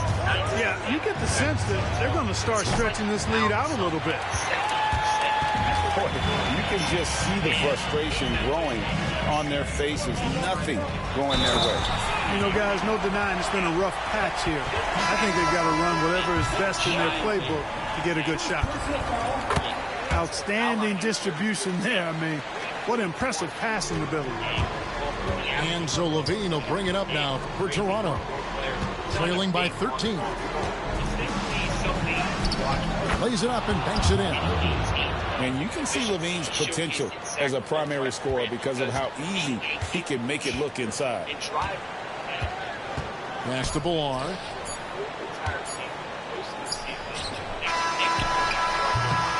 The clock runs out, and we're heading to halftime. El Paso on top. They lead by 11. And we've got more action coming your way after this break. Another thing, think about this. That 6'7" looks a bit tall to be real. El Paso leading by 11. Pass to Yao. And finished off by Yao. Well, I tell you what, you got to keep Yao Ming out of the thing. Guy is just too big and too strong and has too good a touch to let him catch it that close. Rebound by Yao. You rarely see him missing dunks, but the defender was right in his face on that one, and it threw him off just enough. The point is, you get creative with the decision maker. He knows to be at all the time. Just like driving. Just 5 to shoot. Shoots. And El Paso tacks on 2 more. Yao Ming's a handful when he's this deep. I mean, virtually impossible to guard. You can't let him get this kind of positioning. Easier said than done, though. Boy, that's a look. He has to finish, and he knows it. Lone opportunity. Pass to Dunn. Back to Yao. And off the prime, and in it goes. Unwilling to let up even for a moment. That's his killer instinct, just fanning the flame. Yeah, I love the fact he doesn't play the score. He just keeps coming, attack mode. He doesn't know how to step off the gas pedal. For 3, LaVine. Now, here's Hollins. Toronto working the ball around now. And the basket by Hauser. Really well done there. Just confident and composed, never in a hurry. El Paso leading by 14. Dunn, the bounce pass. 8 feet away. And Ware pulls it down. Here's Shireman. And that comes off the assist by LaVine. Shireman's got himself on the board with 3 there. A total defensive collapse. I mean, no reason to allow him that kind of space from behind the arc. Yao in the post. Missed inside. Toronto trails by 11. Out to the wing. Now here's Hollins. Pass to Shireman. Outside LaVine. Fires the 3. Shireman can hit. Close to making the defense pay for the lax coverage that time. And Kenny Atkinson calls timeout here. And that timeout by coach was carefully measured, wanting to make sure that everybody is on the same page here.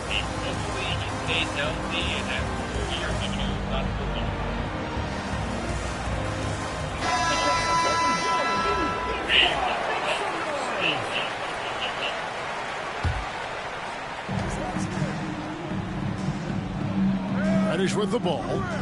Pass to Billar.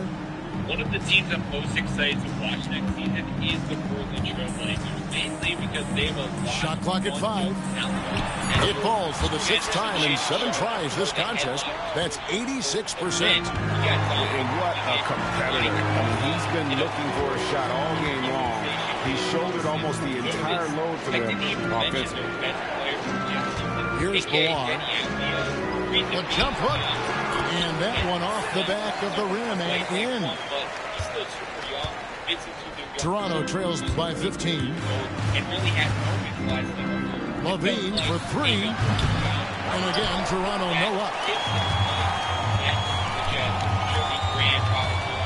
And of course, all day, their biggest issue this offseason there is definitely for them being the surprise out of the NBA.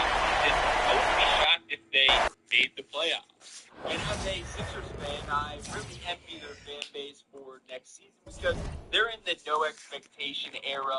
But at the same time, it feels like they are finally trending upward, closer and closer to making it back to the playoffs with a new young group that plays a fun brand of basketball when they are at their best. That's the most underrated time to be a fan in my eyes, and I fully believe they can catch some magic. Remember when Minnesota won the play-in a few years back and Pat Bev was celebrating like they won the NBA Finals? Break the stick when you hear a player that is currently better than LeBron, LaMelo Ball, Tyrese Halliburton, okay? Anthony Towns, Wemby, Kevin Durant, Paolo Banchero, Jalen Brunson, Jason Tatum, Luka, Giannis. Career versus career, or just right now. Who's next? SGA. Yeah? Okay, SGA. Why SGA? MVP. Did he have like the greatest 1 year in the history of NBA? Well, I don't know about that, but he's having a great year. I don't know about the greatest, but he's having a great year. Break the stick when you hear a player that is currently better than LeBron, LaMelo Ball, Tyrese Halliburton, okay? Karl Anthony Towns, Wemby, Kevin Durant, Paolo Banchero, Jalen Brunson, Jason Tatum. The NBA on 2K Sports welcomes you to Wednesday afternoon basketball. Good evening, everyone. This is Kevin Harlan, joined by Stan Van Gundy and Greg Anthony.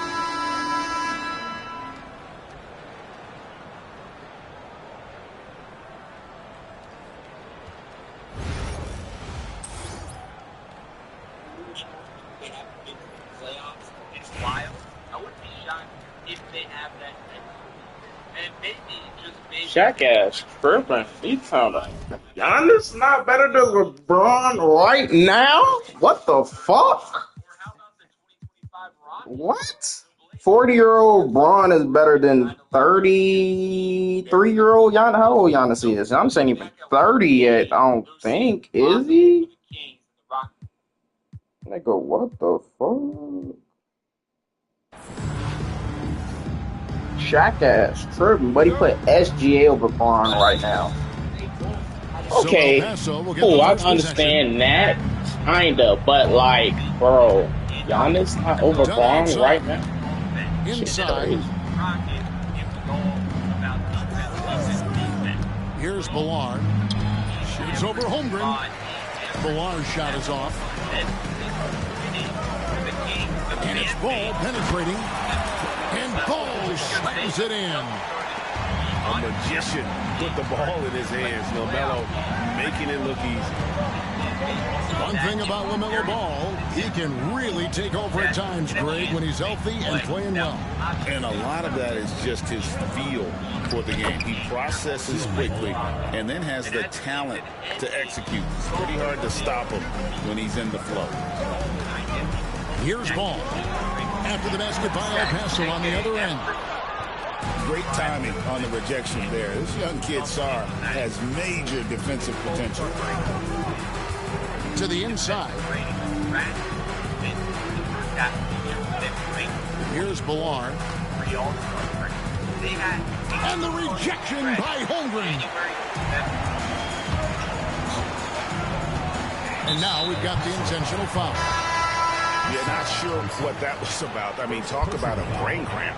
First team foul. Here's Smart. Substitution on the court.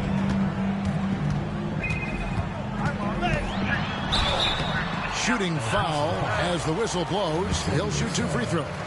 First personal foul. As tough as they get, Smart, a bulldog out there, does a good job of drawing contact, oftentimes by initiating it.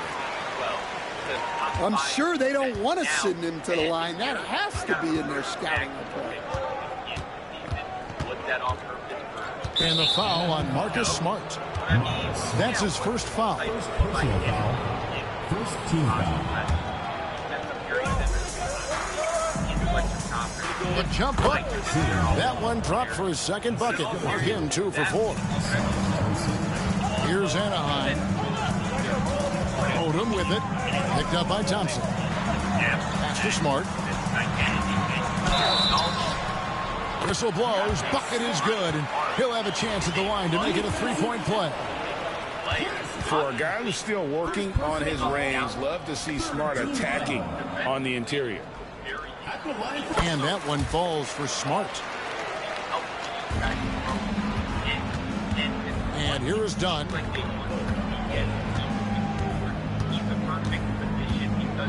And the foul on Marcus Smart. That'll be his second foul of the game. Personal foul. Second team foul.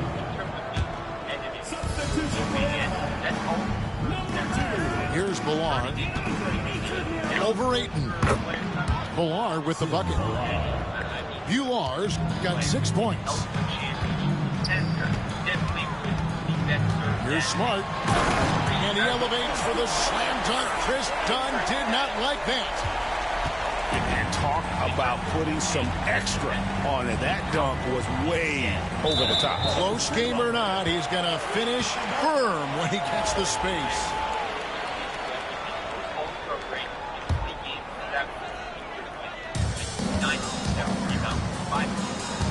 Odom deciding where to go with it. On the wing, Koulibaly.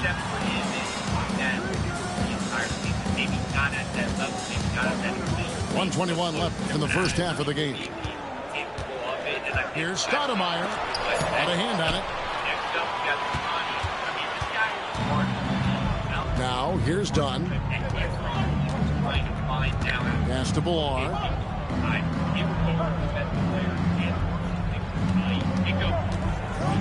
Over Stoudemire. And El Paso tacks on 2 more. 56 seconds left here in the first half of the game. Now Odom. Back to Smart.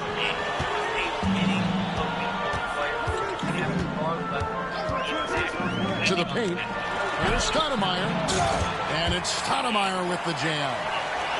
And Stoudemire just moves so well in that pick and roll. Just cuts the D to shreds with that set. To the middle.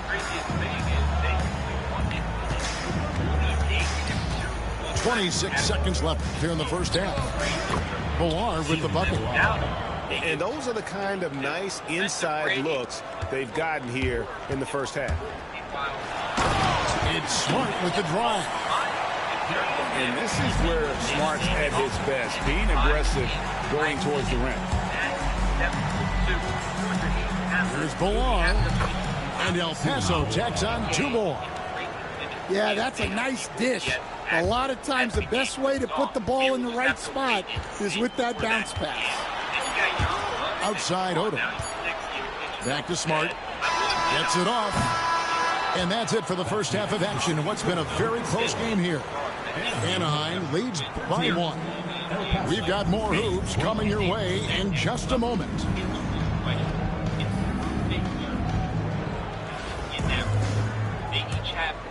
Here's ball.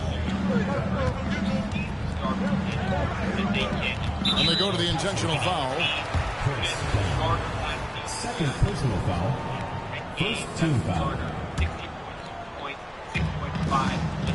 Here's ball. It's blocked. Done with it. To the left side wing.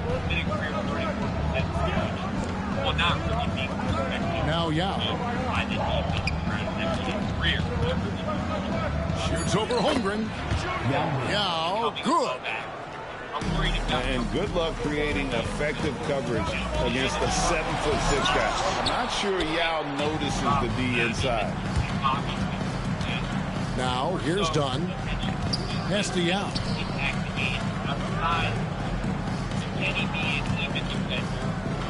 And finished off by Yao.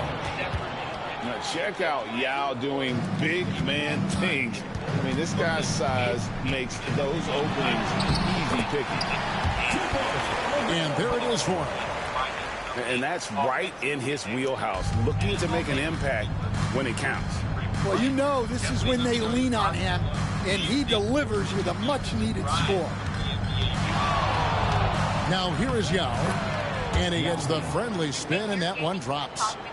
And you got to appreciate the skill set Ming brings to the table. Knows no one can match up against him and simply lofting these inside shots up and in. Big hops from the backcourt. Oh, absolutely. And maybe just what they need to get this game, GA, going in their direction. Yeah, what a huge dunk. Making a statement right there. First personal foul. First team foul. And that one falls for Yao. Shooting for El Paso. And, you know, he's such a huge figure from a cultural standpoint. Yao is also someone teammates love playing with because of that easygoing personality. Well, you have to appreciate a big man who can step up to the line and knock it down with confidence. Now, here's Ball. Down to 5 on the shot clock. It's 1 on the clock. And Thompson sends it back. He has the potential to be an elite NBA defender for a long time. Thompson can guard anybody.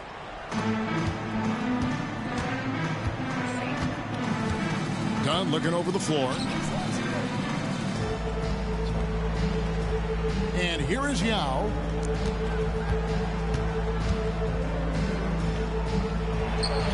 A special move before the shot. Yao's got 10 points here in the second half. Nice job getting inside for the layup. Got the deep thinking jump shot, gave a little pump fake, and then off to the races. And the call will be against LaMelo Ball. That is his first foul of the game. El Paso making a switch here.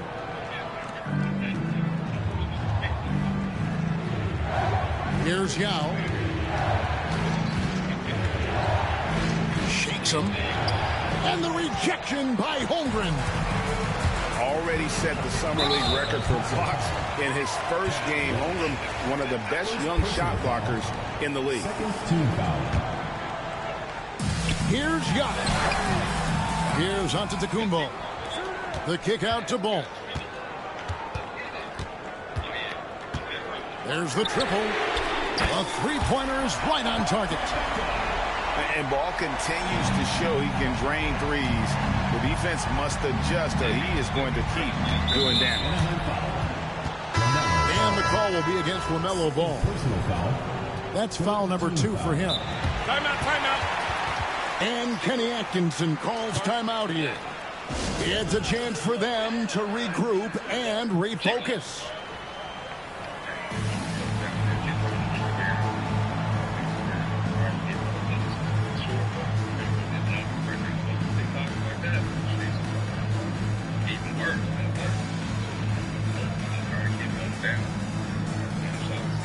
El Paso making a switch here.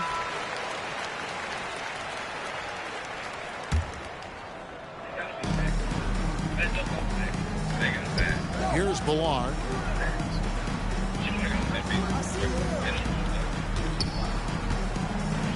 Shoots over Holmgren. Ballard with the bucket. Anaheim trails by 4. Ball feeling it out a bit. And Anaheim tacks on 2 more. If you came to watch a scoring battle, you're in the right place. Yeah, and how great have these offenses been for these teams tonight? Just fantastic execution. And there's the call on Chet Holmgren. That's foul number 2 for him.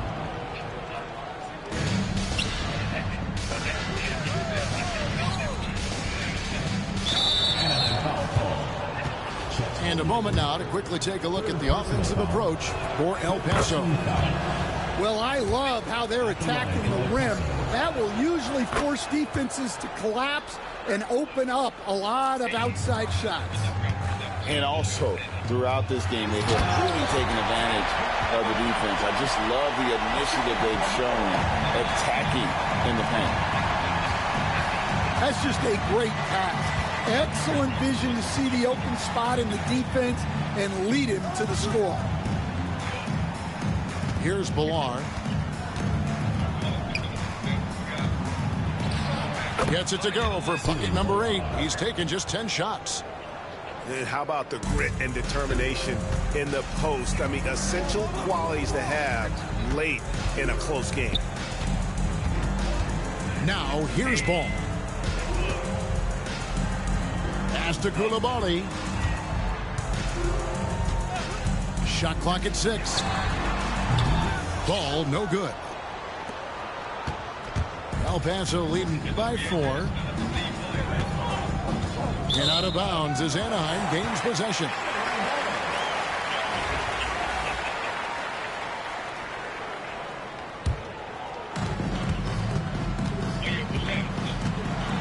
And Ball slams it in. And we've come to expect big things from LaMelo offensively. He loves to attack you on that end. Pass to Bullar. How's that for an answer? Right back with the dunk. Well, if you're going to let him get that close to the rim, that's what's going to happen. Leaving no room for error with the slam. Now, here's ball. Here's Antetokounmpo. No good on that one. Isaac with some nice D. Doesn't register as a block, but he did everything you want defending that shot. Well, you know, sometimes the most pivotal plays don't always go on the stat sheet. And they're moving it up.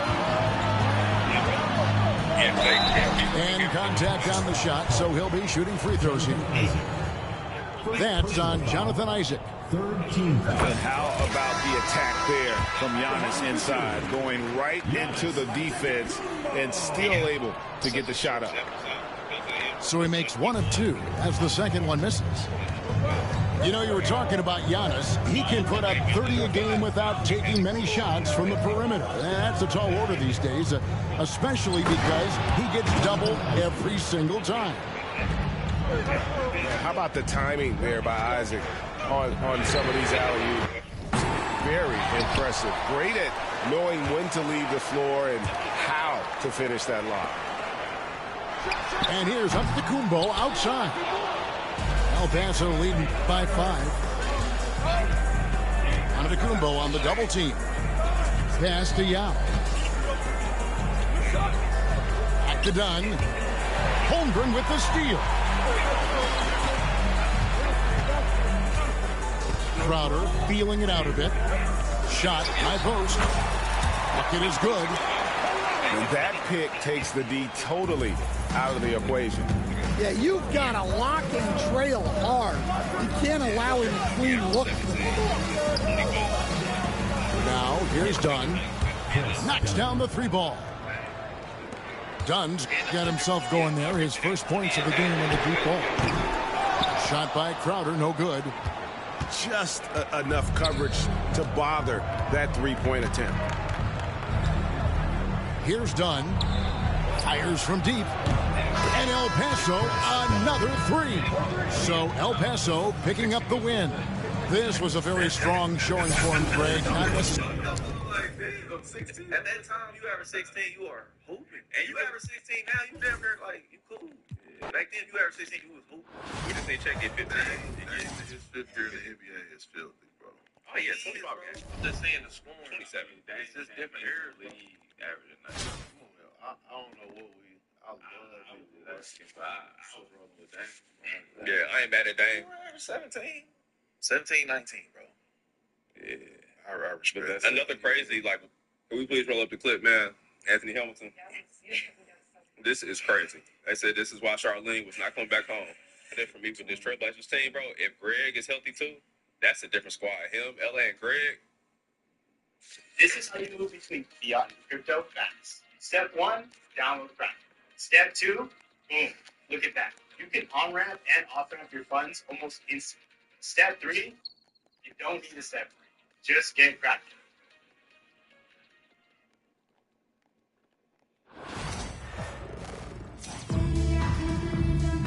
Unlimited wireless. I didn't get 30, but the price of just about everything going up. We thought we'd bring our prices down. So to help us, we brought in a reverse auctioneer, which is apparently a thing. Just $15 a month. So.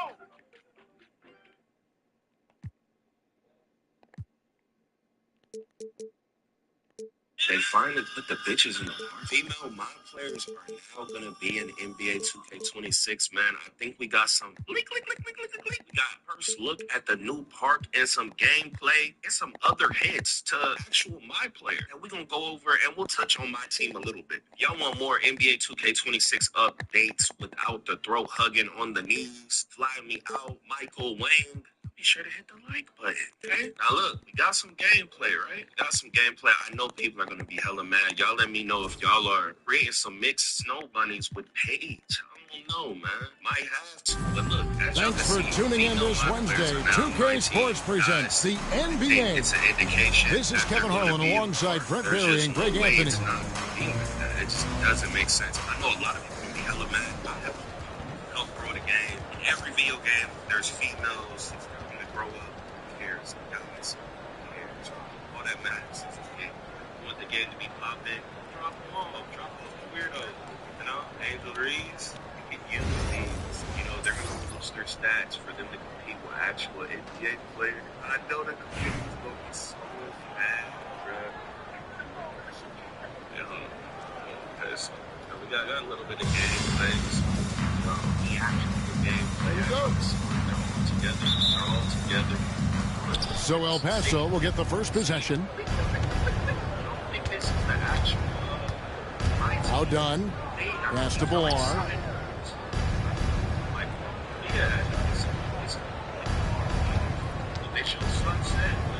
The jump hook. And he gets that one to go off the front iron. Here's Banton.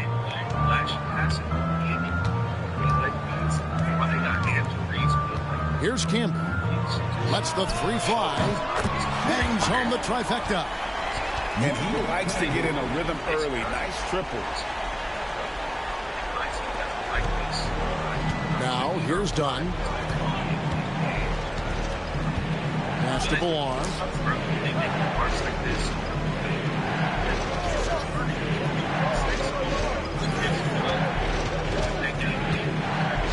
Feet out. No good off the back of the rim. Green deciding where to go with it. Shoots the three. Offensive rebound. Campbell misses from close range. Yeah, better than giving up the layup. You want to go in there and use the hard foul. They did it there. That's aggressive attitude defensively. Inside. Here's Billar. Hits some rim on the way in, and the bucket's good. Villar's got his second basket of the game. Here's Banton. It's hauled in by Dunn. Oops. Got caught in between moves there on his way to the rack. Pass to Billar.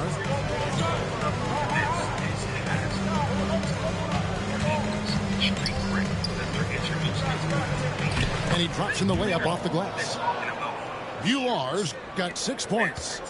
I tell you what, you better watch out, fellas. He is on fire here today. They get it back.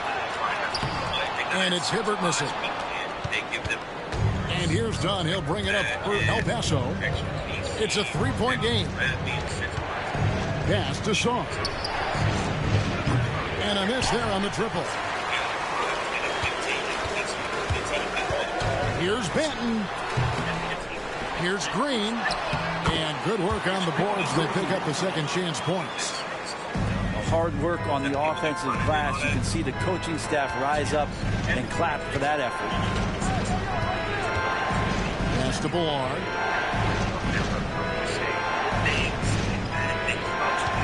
.110 left here in the first half. Whoa, the solo alley-oop? That's not something we see too often. Timed perfectly. Caught the defense totally off guard. Here's Childress. No good on the triple. And close to making the defense pay for the lax coverage that time. Pass to Billar. In the corner, it's Sarr. It's good from long range. Sarr's got the lead up to 6 now for El Paso.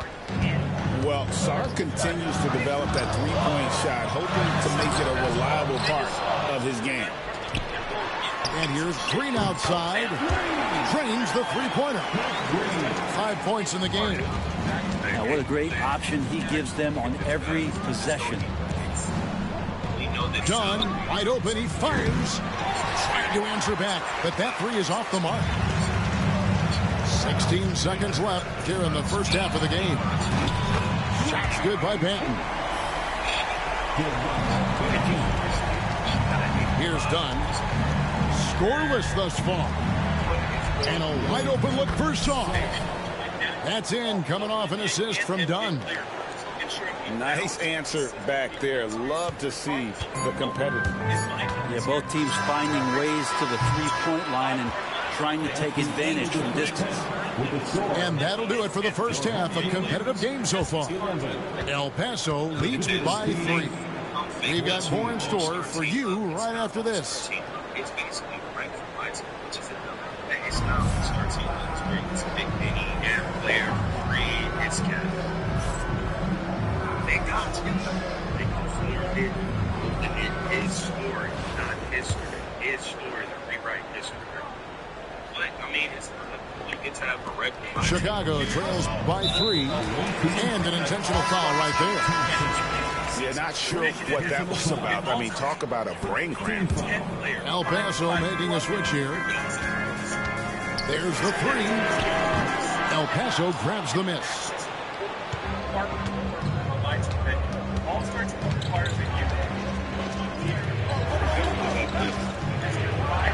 Pacquiao.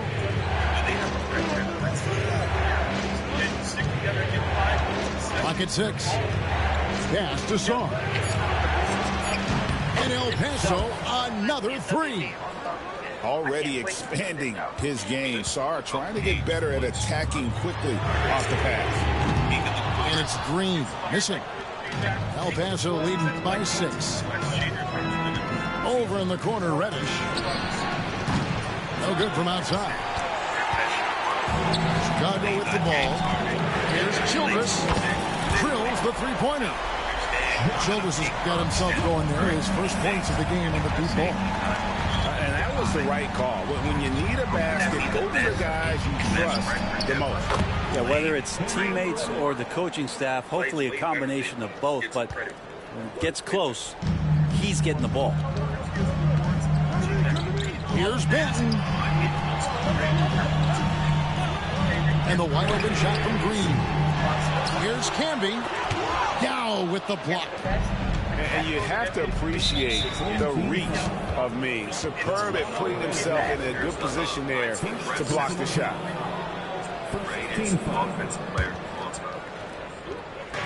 On defense, Chicago. They trail by 6. Pass to Yao.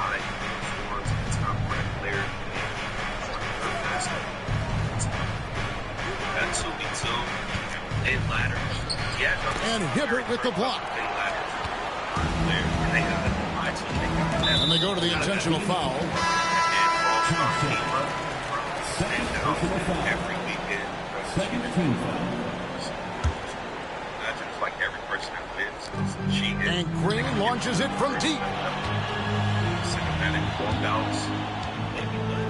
Lets it go from deep. Hands it from downtown.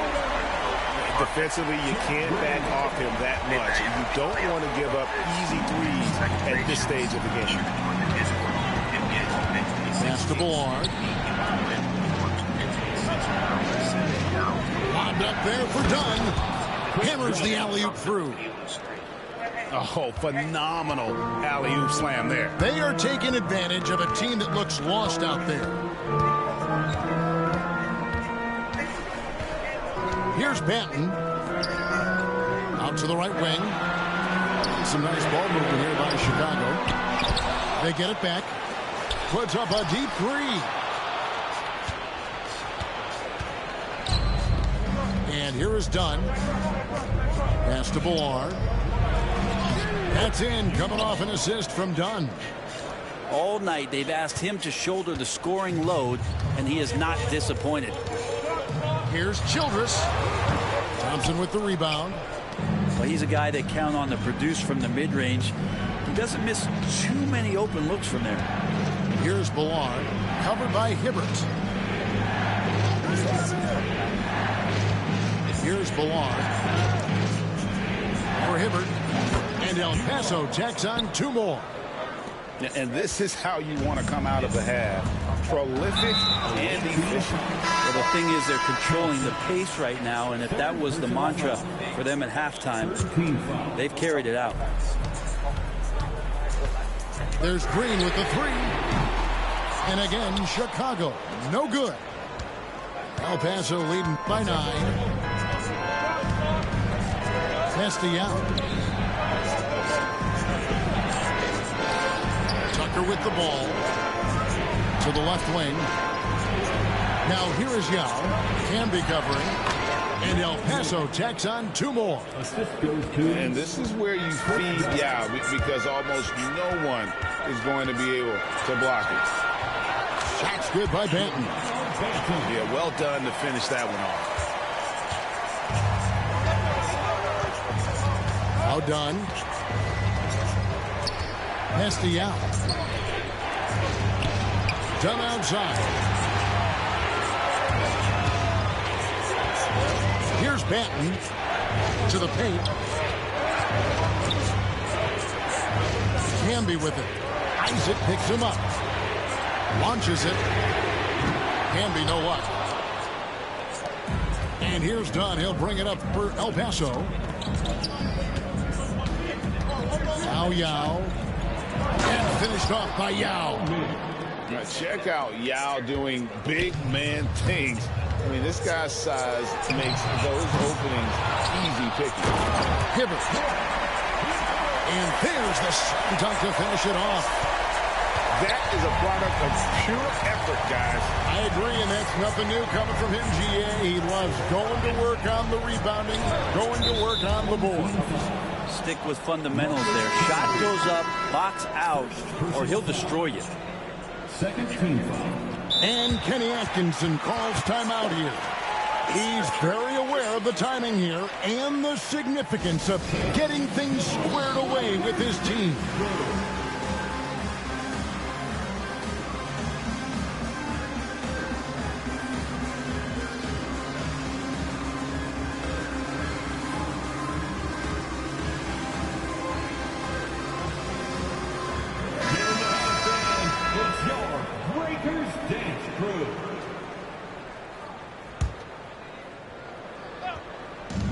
It's El Paso with the ball. They have a 9-point lead. Lobbed up there for Isaac. Throws down the alley-oop slam. How about the timing there by Isaac on some of these alley-oops? Very impressive. Great at knowing when to leave the floor and how to finish that lob. Richardson outside. And there's the foul. It'll go on Delano Banton. That's foul number 2 for him. Personal foul. 13 foul. Chicago on defense. 8-point game. Here's Yao. And El Paso jacks on 2 more. You can't just stop when there's a pick set up. Gotta fight over it as a defender. That's one that the coaches will watch tomorrow with that player. You hate to see him give up in that situation. Here's Tucker. His 3-pointers off the mark. Well, that's not a shot he's ever going to pass up, and he shouldn't. Despite the miss, no defender anywhere near him. He's got to shoot that one. El Paso leading by 10. Castellano.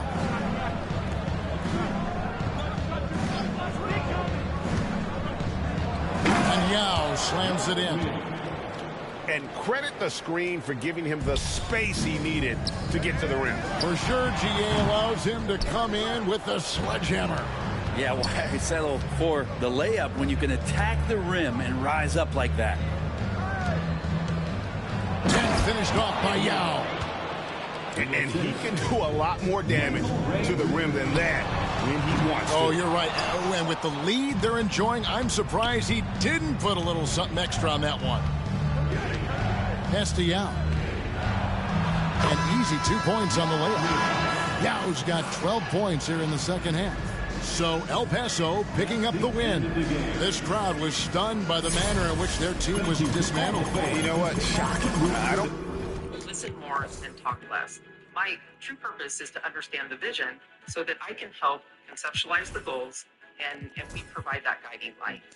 We get to see it from the vision and the conception, and then a year later, we're sitting there having lunch. So to see these ideas come to fruition and see this vision develop, that's really what we're there to support. When our members do better, we all do. You literally get to now watch it in real time. They are penalizing teams that want to win and stack their roster. So now that means teams that are right there and getting ready to jump into that next, they got to dumb their team down to get under a certain cap, right? Kuminga, hey man, look, if you want to start, sign that deal. If you don't sign that deal, they're going to put your time to devalue you. You're going to go in the open market. What they offered you is going to be off the table. What you get in the open market, they're just going to match. So if you sign in, 60 million, 80 million, 90 million, anything that's under the 120 they was originally willing to pay you, they're going to match it. The problem with that is if you don't have another buyer, you're going to be just how you are right now. You're going to have to sign a qualifying deal. And guess what? They get to do the same again. I bring you back off the bench. Yeah, but you'll be a free agent at least at that point. Report that they're looking for a sign and trade partner. But Anthony Slater, I think, who used to be at the Athletic, I don't know if he's there anymore, he still might be, but basically broke this story basically saying, and I talked to people in Kuminga's camp as well recently, that there was never no offer. So there was all these back and forth that he wanted 45, 50 million a year. He wanted to get paid max bread and all this stuff. So from what I was told, the Warriors came in with a super disrespectful offer off the jump, just like, and his people weren't rolling with it. And then that's where all this stuff started. But it was even below. I think they were talking about Jalen Johnson deal, the 5 for 150, saying he would have took that if that deal was offered. From what I heard, that deal was not offered. It was significantly lower than even that. And it's like, I'm not going to take this whole deal right now from y'all. Yeah, no, it was one. He was hoping for what 5 for 150. They was thinking what 5 for 120. Those are the numbers. That's the range that I think the 5 for 120 was what was put on the table. Take it or leave it. And it's like, I'm gonna bet on myself. It's like, okay. We got the deck, nigga. The game is rigged. You don't have the cards right now. And that's what I said. After I realized, after the start of the season would have started, I would have realized this deck is rigged, and I would have protected my money by signing that deal. Right? I'm gonna sign the deal. 2-year option out for 2027. I would have did something to sign it, and that's why I said you're gonna have 3 guys open this free agency. The first one to say I'm willing to take that deal, you won't be happy.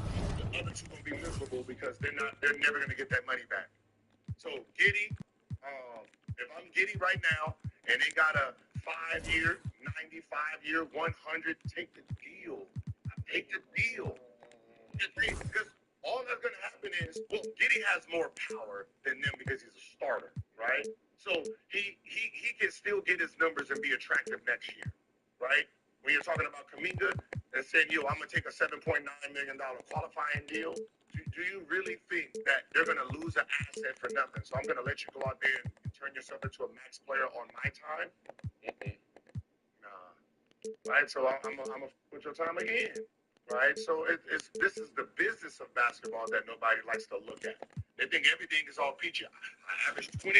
This is what I'm gonna get paid. That's not how it always is. But back when you were playing, obviously it's a different time now, different CBA, second apron, all that stuff going on. Back when you were playing, wasn't always. Let me look at the comps, right? Here are the comps, and here's the bags comparable to whatever I'm putting up. So if I'm putting up whatever, maybe 20 and 5.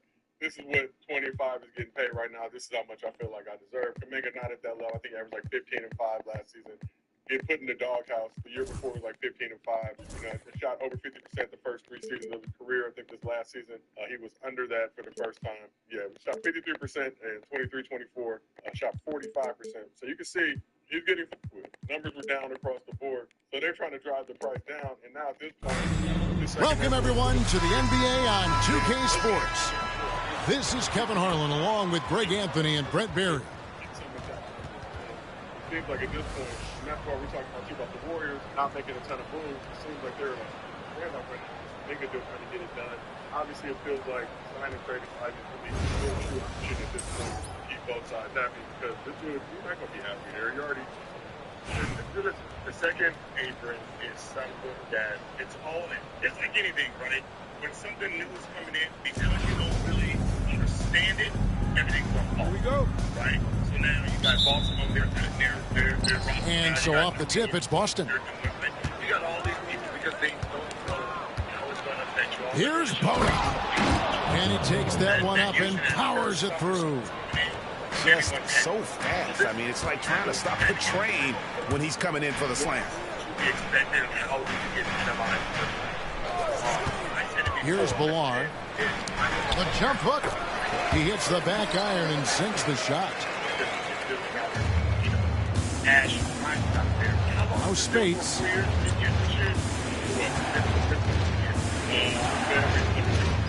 To the inside. Now, here's Dunn.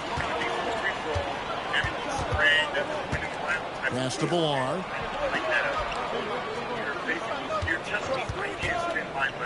The jump hook. And El Paso tacks on two more. Here's Yabusele.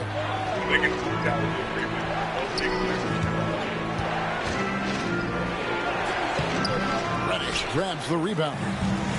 A lot of defenders choose to just back up off of him when he's in that tight, try to avoid the and one, and this time they're not backing off. Here's Ballard. It's blocked.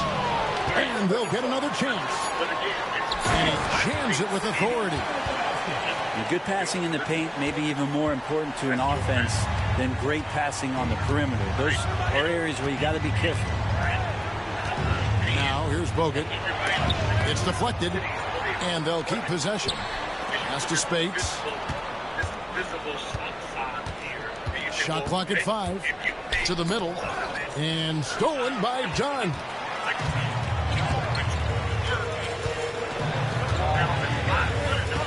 Here's Ballard.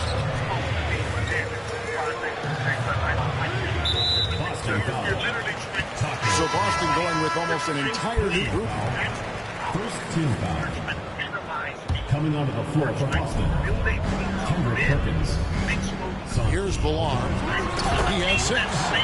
Rising and punching it on the young fella. You know he loves having that much of a height advantage. Best chance to get yourself on the highlight reel. Assist goes to. And here's Dunn. He'll bring it up for El Paso. They lead by 4. Pass to Ballard. Back to Dunn. They swipe it. To the paint. Here's Perkins. And finished off by Perkins. That's a stomach punch, guys. Turn it over and give him a free run to the bucket. Oh, you're so right. No question who has the momentum now. Execution with pace. That's a bad turnover that simply was telegraphed. And it's Thompson with the jam. I think the rim could be 12 feet off the ground, and Thompson could still go get the lob. Such a critical part of how their offense is going to flow. Things are only working when he seems to be on the floor. Here's Ballard. He's got 8.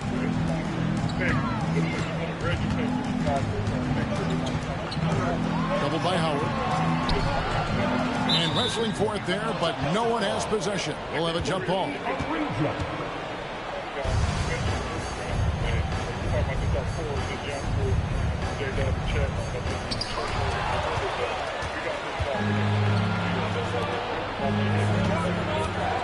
Pass to Perkins. Swiped away.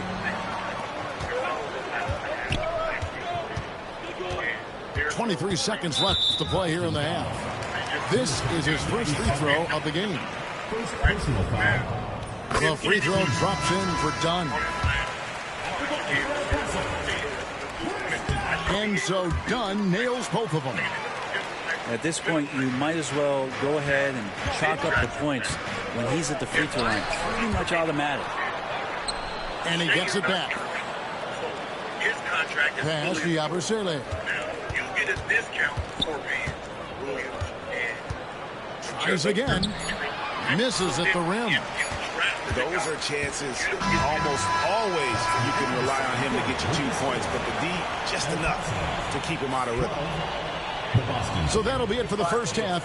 Fairly even battle underway in this one. El Paso leads by 4. And we'll be back right after this. Here's Dunn.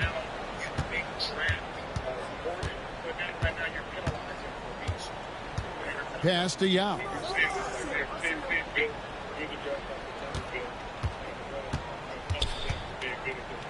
The jump hook uses the glass to drop it in. And this is where you feed Yao because almost no one is going to be able to block it. Here's Bogut. And that one, good.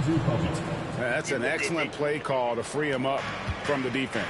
Well, taking advantage of that opportunity, it does not get any more high percentage than that one. Now, here's Young. The jump hook. Basket good. Boston trails by 6. Here's Spates.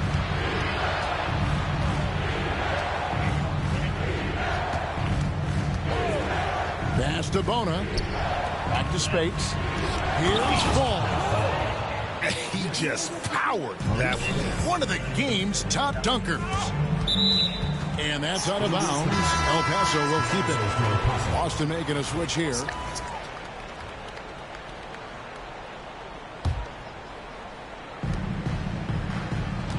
Now Yao. Lobbed up there for Thompson. An emphatic alley-oop jam.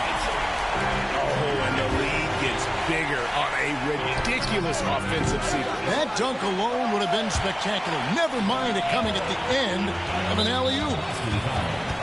And Mario Chalmers gets the whistle that time. That is his first foul of the game.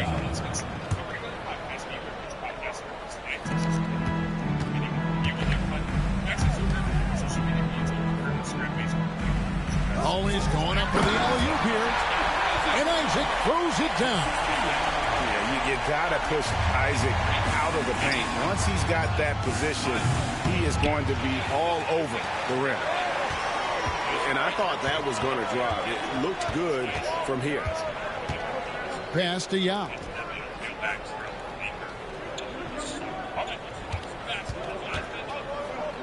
The jump hook.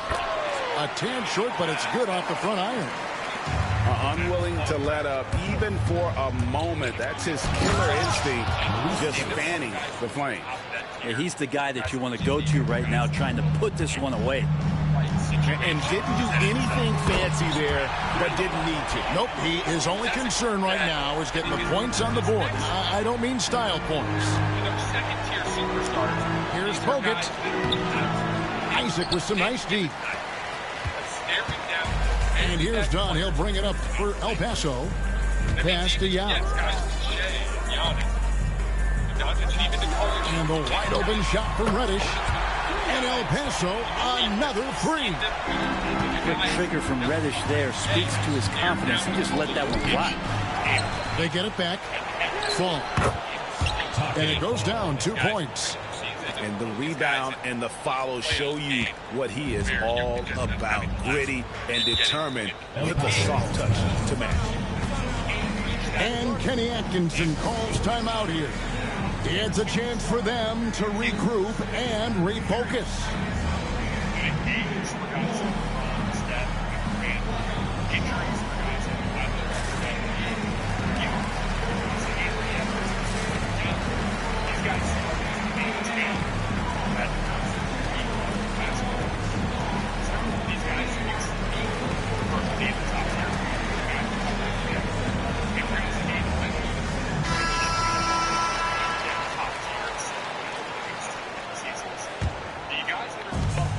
El Paso with the ball.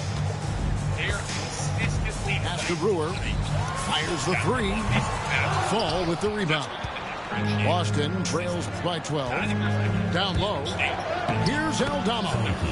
That's good. And so Howard with the assist.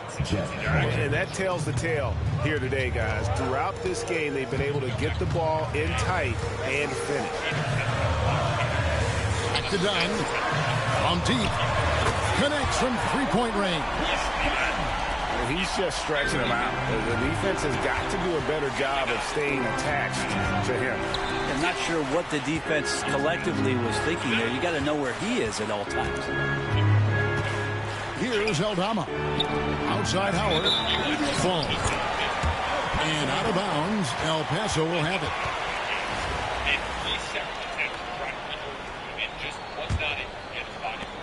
El Paso leading by 13. Pass to Ballard. Boston foul. Taco foul. Second personal foul. Second team foul.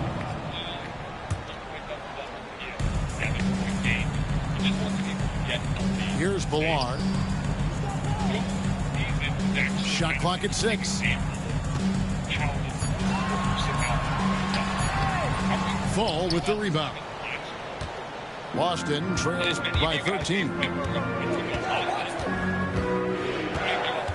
And here is Howard. And he drives in.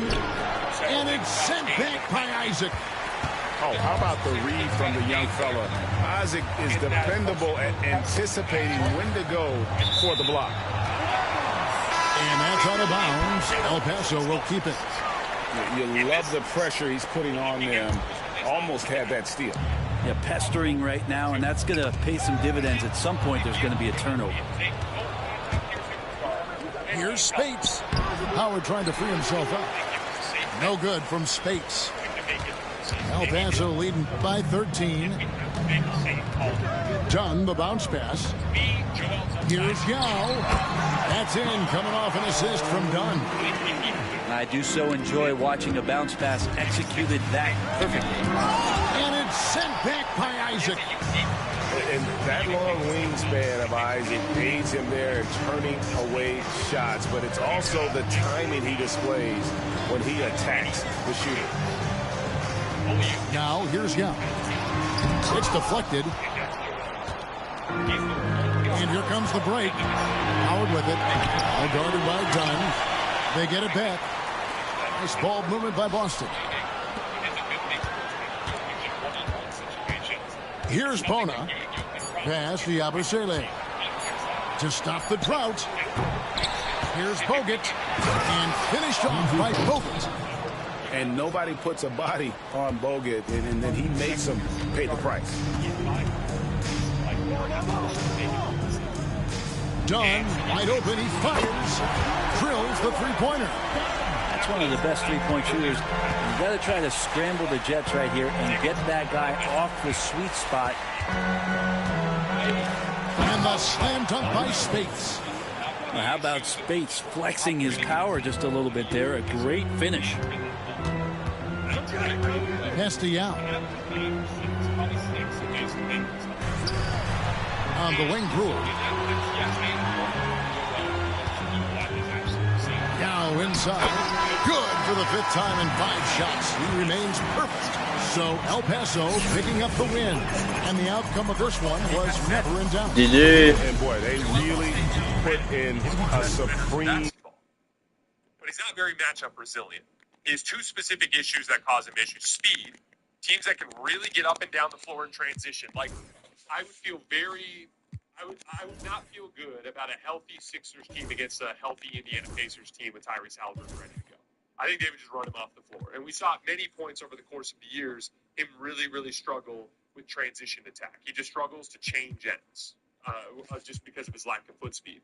And then secondly, teams that can really force him to guard on the perimeter. So like excellent pull-up shooting teams that force him to come up to the level consistently, or teams that force him to that kind of drag him out in switches. You guys might remember Jason Tatum in Game 7 of the Eastern Conference semis, if I remember correctly, a couple of years ago.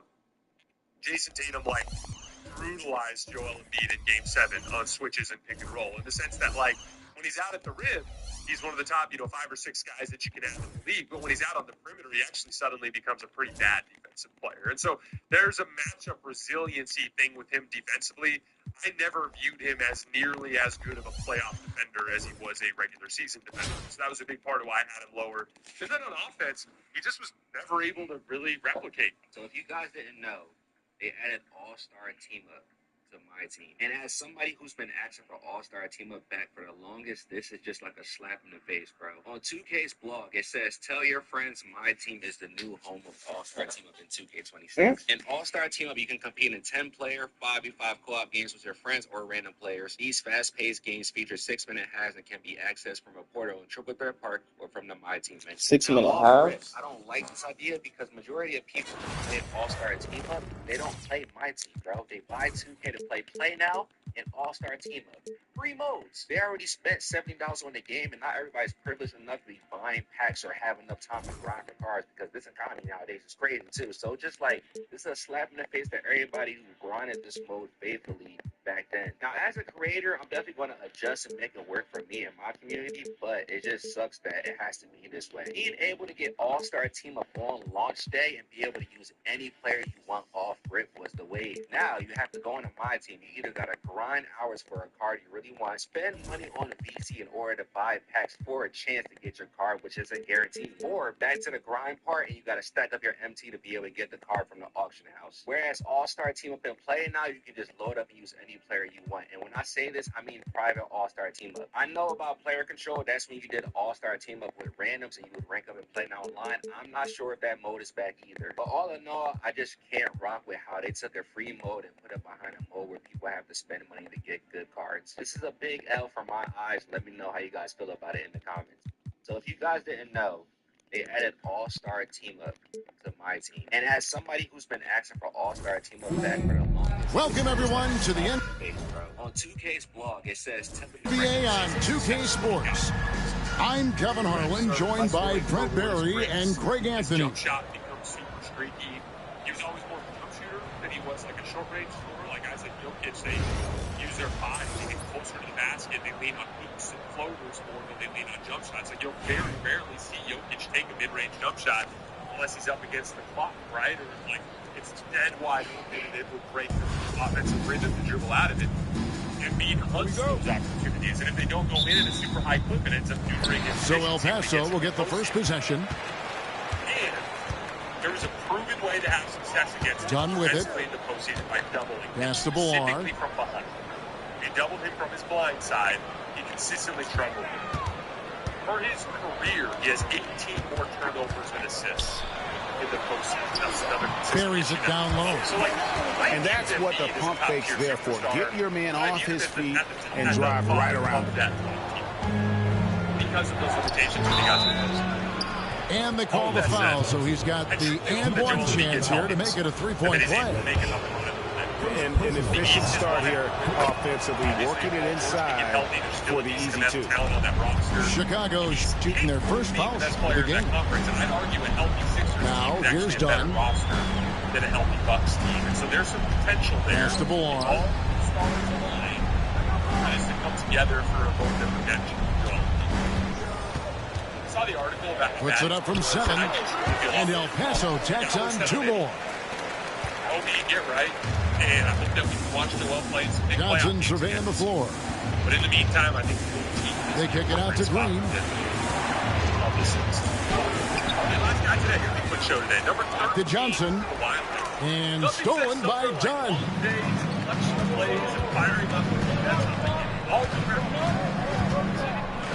Pass to Ballard. They double him with Green. And wrestling for it there, but no one has possession. We'll have a jump ball. Never been on baseball? Pick a guy to go yard. Gamers fly on to the game or find the squad and spreadsheets just 5 figures. My favorite guy to watch all day. And stolen by Thompson. Here's something special for the first time. Done outside. Pass to Ballard. Popped up there for Thompson. It's stolen by Green. Fast break. Here comes Chicago. And stolen by Dunn. Bet just $5. Only on DraftKings. Let's see the review for why he played in just 37 games. Here's Basically Bolar. shot him. Out to Thompson. Now Sarr. It looked like there was a stretch there where Back at 4. Here's Bolar. And another miss by El Paso. And here is Green. Count that one. That's just tremendous scoring instinct. So fun to watch him work in the half court.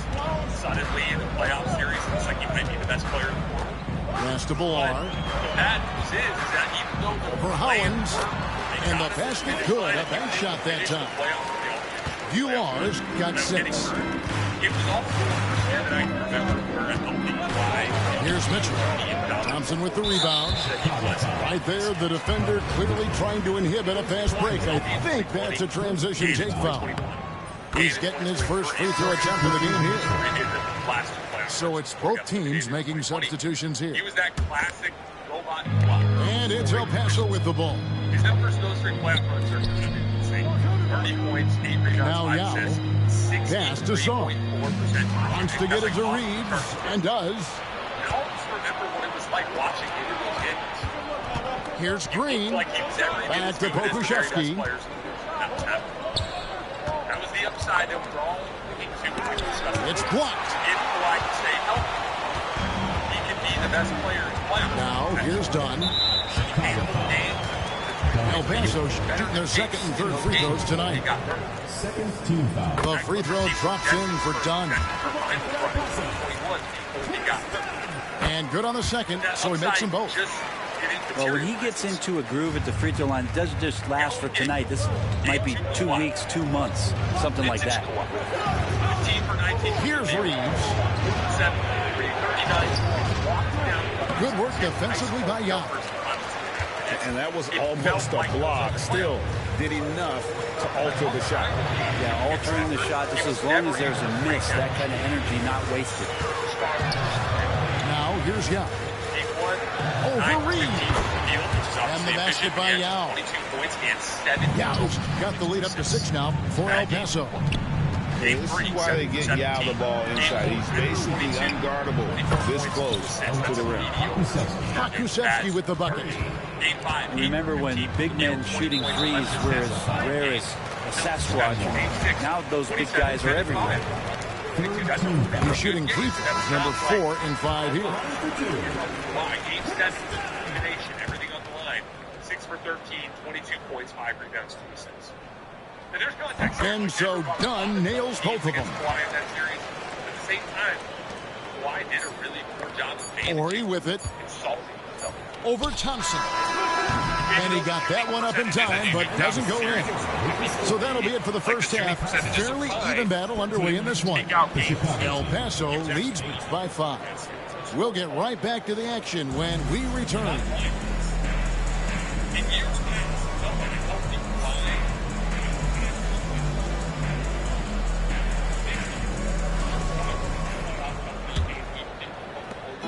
And so it's Williamson who brings up the ball for Chicago.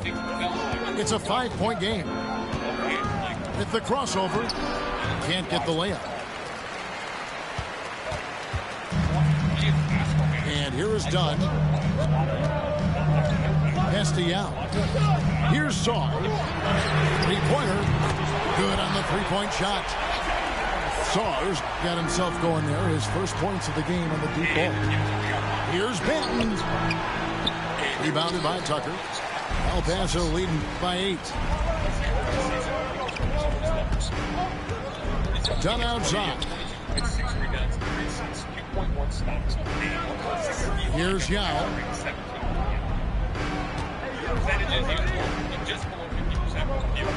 Over Reeves. Second shot opportunity. Here's Tucker. Out to the right wing. Done outside. Ball with the steal. Here's Horry. And good work on the boards. They pick up the second chance points. cutting into that deficit now, well within striking distance. Just much sharper out there. You can see guys getting in tune. It's not about playing harder. Sometimes it's just about playing smarter. Now here is Yao, and off the front iron, and in it goes. Chicago trails by 8. Pass to Ori. And the dunk by Ori. And didn't do anything fancy there, but didn't need to. Nope, his only concern right now is getting the points on the board. And I don't mean style points. El Paso making a switch here. Here's Ballard. Over Reed. Lost contact on the shot, and now a three-point play chance as he'll head to the line.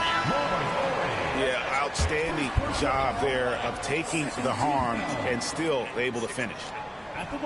And a moment here to take a look at the scoring breakdown for El Paso.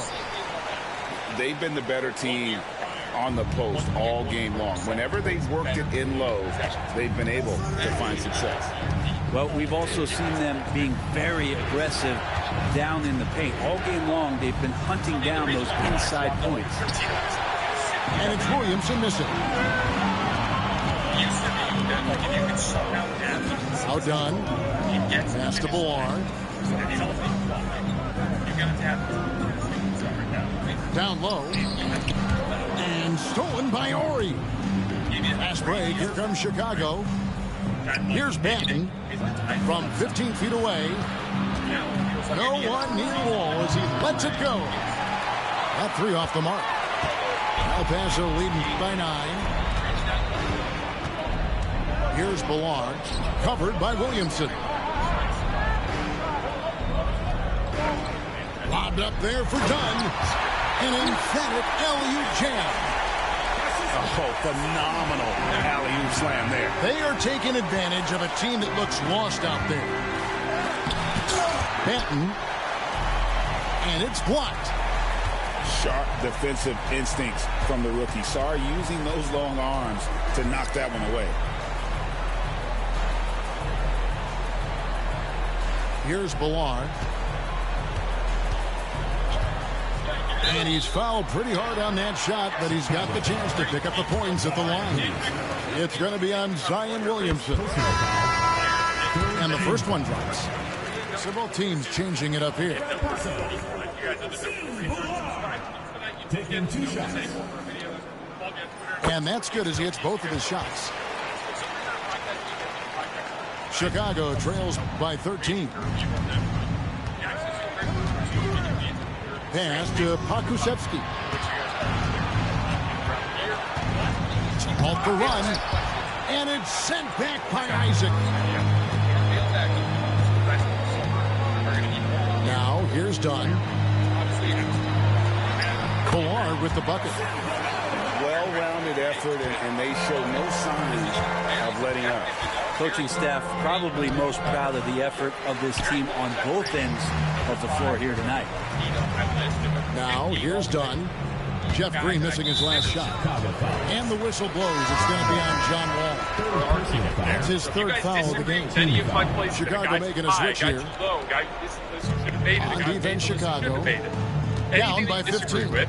Right, mailback, Coleman, pass to Ballard. kind of like counterpoint. Or like elevator pitch for what you guys and disagree it's done with. in the corner We'll argue about to the middle. And the officials calling for a 3-second violation. It's a little tricky. This Friday's mailbag is going to be reacting to our first video coming out of town. He has decided it's the right time to talk. So the first Friday, just have one mailbag this Friday that reacts to the first video. Both teams will make substitutions. Mailbags that will you guys will have plenty of opportunities to argue about what you disagree with, so make sure you guys get those. So then people to do is watch basketball. Number 3. Chicago trails by 15. Guy who's dropped as poor he was last year in the top Mitchell 20 feeling it out a bit. This season in review, he played in 78 games. Trying to get something going. And he lays it straight in. and bursting through inside. So difficult to contain when Mitchell's on the attack. Castellanos. Per game. It's 1.3 steals per game last year. Was the second highest total of his career. Now, his efficiency For Hollins, buries the 7-footer.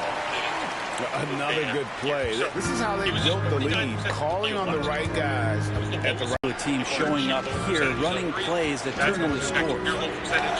Back to Mitchell. Sweet move. Play on the clock. There's the triple.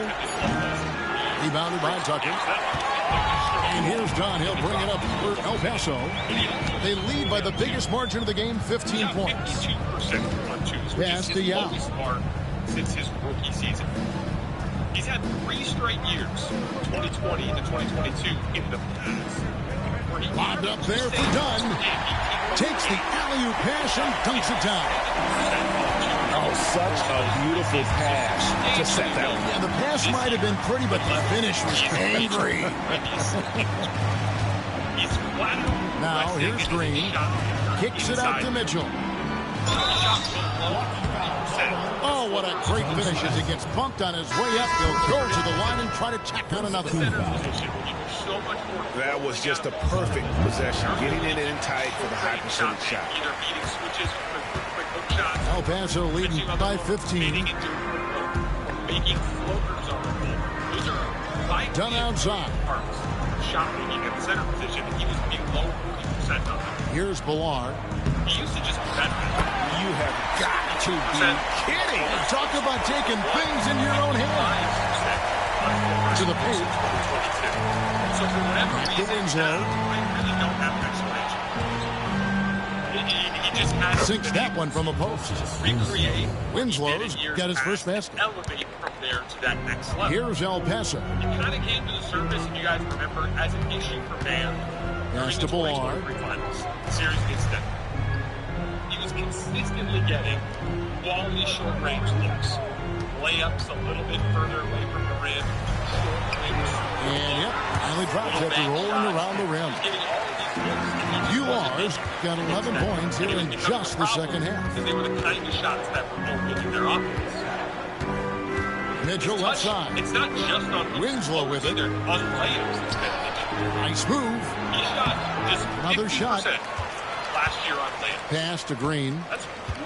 Trying to get open is Hollins. And that one's good. Green. 50%. I just think that's trouble. You're gonna let that guy shoot layups. You're asking for it. 58%. He beats Zubac 57%. Here's Ballard. 67%. You guys get the point. Compared to his peers, Isaac outside. Done outside. Layups, hooks, floaters, that sort of thing. And that over to the left wing. From 10 feet out. And that one is good. UR's got 19 points. And really the story of this second half. One team getting the shots they want, the other not so much. Well, this team did something in halftime, going from a mild-mannered half-court executing team to some heroic shooting in the second half. Here's Dunn after Jeff Green's bucket. Pass to Ballard. Even with the influx of his three-point shots,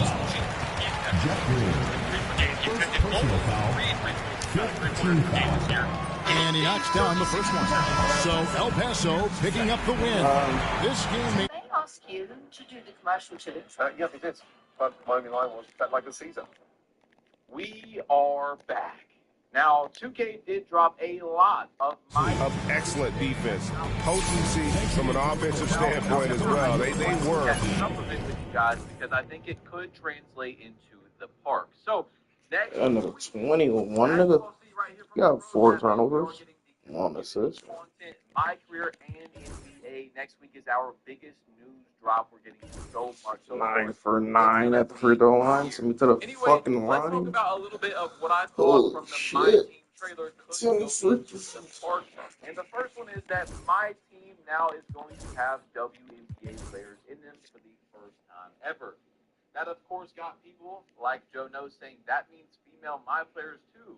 Question mark, question mark, question mark, question mark. And in his video, you guys know, Joe Knows, Double H, a lot of these guys have been getting early news from 2K This is what he said. Listen to how he's talking about this.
Dog is like hook.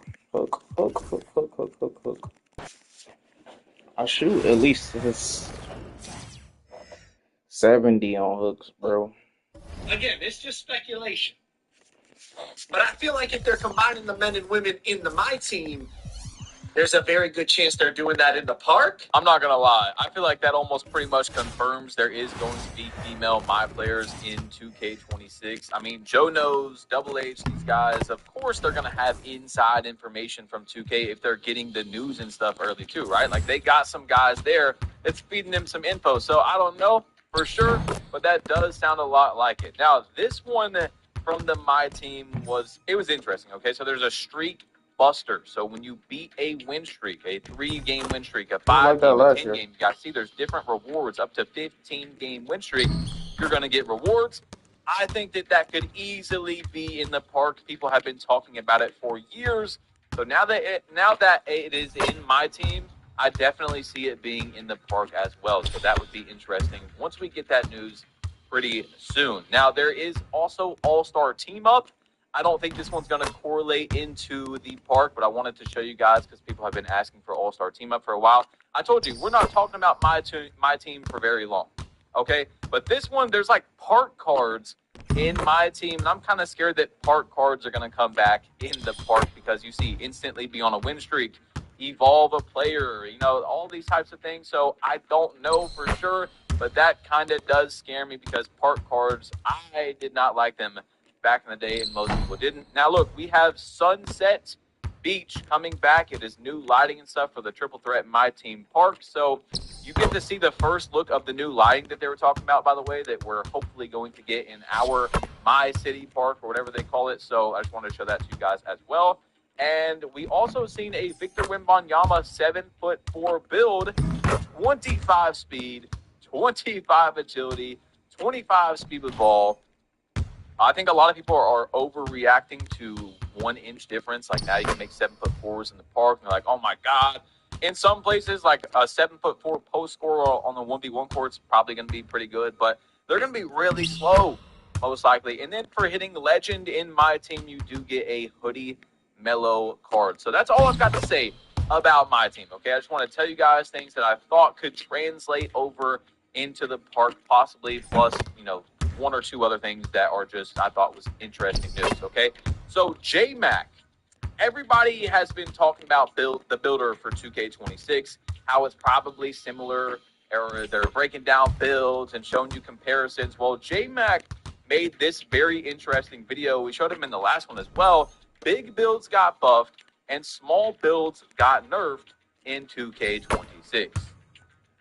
Now, let's just play the first two clips combined together I got for you guys where he's showing two different 6'2", and I will be right back. And the 75 vertical. Now you see, I still have attributes open up to be able to use on NBA 2K25, but in NBA 2K26, you see that this is a 99 overall maxed out build. So if I wanted to, I can still upgrade some perimeter, almost get that to 85.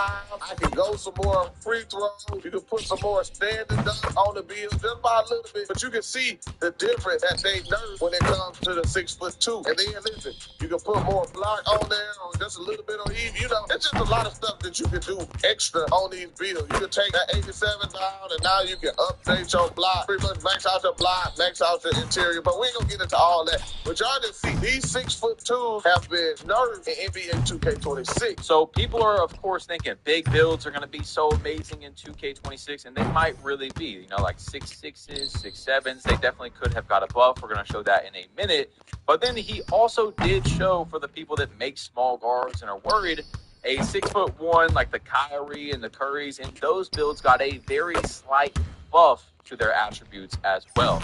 So I think for the people that are freaking out that, you know, the tall guards are going to dominate, I still do not see it. And I'm going to explain it more as we go on, but I'm going to show you a 1.5-minute clip of him showing you guys a 6'6", a 6'7", and a 6'8" to see, because his title says they got a buff. So let's see how much of a buff it got, and I'll be right back. This 6'6" build, DeMar DeRozan build, you see, we're actually not able to fully put the vertical on this build. We actually get stopped at a 73. So it seems like 6'6" build got a small boost to their attributes. Maybe one or two attributes.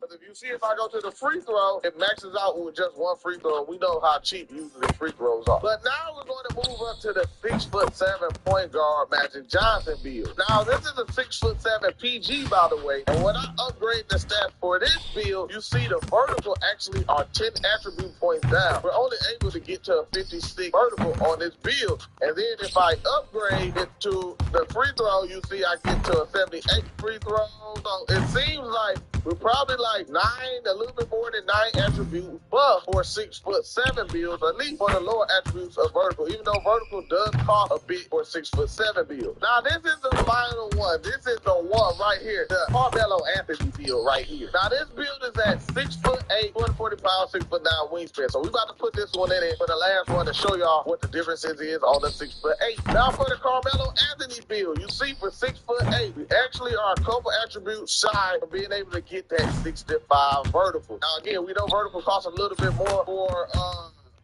builds this tall, but if I put this free throw up one, that will max out the build. So it's pretty much just 2 attributes shy. So yeah, some of the small builds got a little bit less attributes when you compare them to 2K25.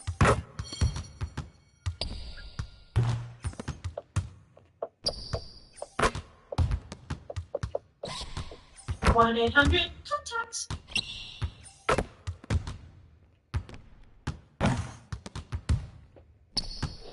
Loom's superpower is amplifying you, opening up a new world of productivity, focus, and free time. Record your screen, camera, and voice to bring more of you to your message. Capture ideas easily and say what you want to say in a fraction of the time it takes to write a message. Move meetings, move mountains, move your team forward. All you have to do is hit record. Try Loom for free today.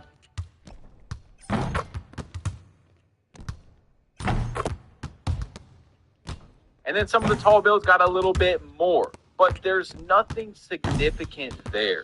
All right.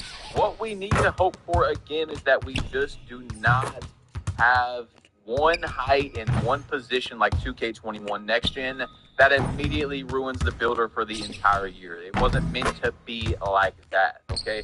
So that is what we do not want. And also, like 2K23, for example, you know, the quick drop made the tall builds way better because you didn't have to go high driving dunk. So there's so many determining factors that can say, hey, this is a reason why the builder is, you know, catered very much to the tall build. Like, we can't really say anything right now. But look, everybody's been making build videos for 2K26 because of the similarities that we've seen so far on 2K26's builder compared to 2K25.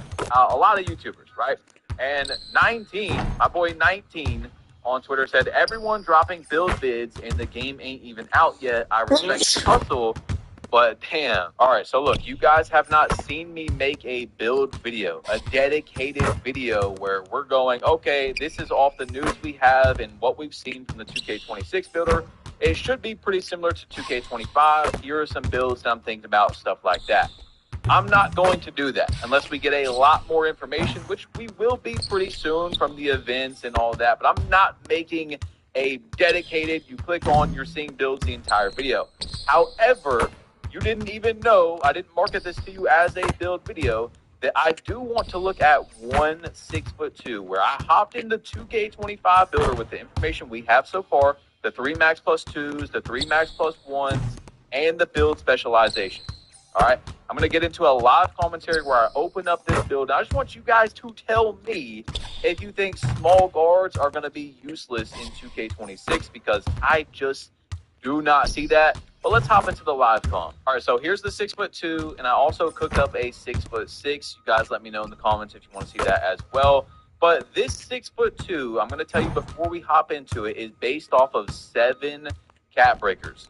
So your first, like, Superstar 3, you know, you're going to get this very early on, your first set of cap breakers, and then your +2 for the build specialization, okay? So if we were going off 12 cap breakers, 17, of course, we can make it even more overpowered. But check this out, guys. 70 driving dunk, you're going to get your park dunks, which I really like. I don't think you really need much more on a build that's like this. 45 standing dunk, you get your 2 packages, blah, blah, blah. +5 is going to go into your 3-pointer. You're going to have 5 legend badges right there. Then you're going to do your build specialization on ball handle. You're going to get 2 cap breakers, and it'll give you a 96 ball handle. So that's going to give you the Steve Francis dribble moves in 2K25, and then Hall of Fame Unpluckable. Hall of Fame Unpluckable is where you're going to use your first max +1, and you're going to have Legend Unpluckable, okay? Now, you're also going to use your max +2 to get Legend Lightning Launch. So 5 Legend badges, Legend Unpluckable, Legend Lightning Launch, and then I still have interior defense just in case interior does matter in 2K26. We don't really know yet. But look at this, man. We got a 92 perimeter. So you can max +2 your on-ball menace and challenger, or you can switch it around on-ball menace and pick dodger. You'll have 2 legend badges here as well. And keep in mind, we still have 1 more max +1 to give you Legend Glove or Legend Interceptor. I would probably do Legend Glove. So please tell me how, from what we're looking at, you know, the builders are pretty similar right now, how a small guard is not going to be still really good in 2K26. 5 Legend badges, Legend Unpluckable, Legend Lightning Launch, Legend On-Ball Menace and Challenger, Legend Glove. And you still got 85 speed, 89 rebounds. You got the 73 strength for the gold strong handles. We have bronze rebound chaser. We have interior defense. I mean, I don't know. All right, I don't know why I said 89 rebound. I was talking about the agility, but you guys understand what I'm talking about. And I think we still had 1 more max +1 there. Like, you can make some crazy, crazy small guards in 2K26 from the information we currently have. Now, 2K dropped the top 10 blocker ratings, and people were like, what is going on? I don't know what happened, but 2K does not have Anthony Davis even on this list. They got some guys over him that are insane to me, but happened, but 2K.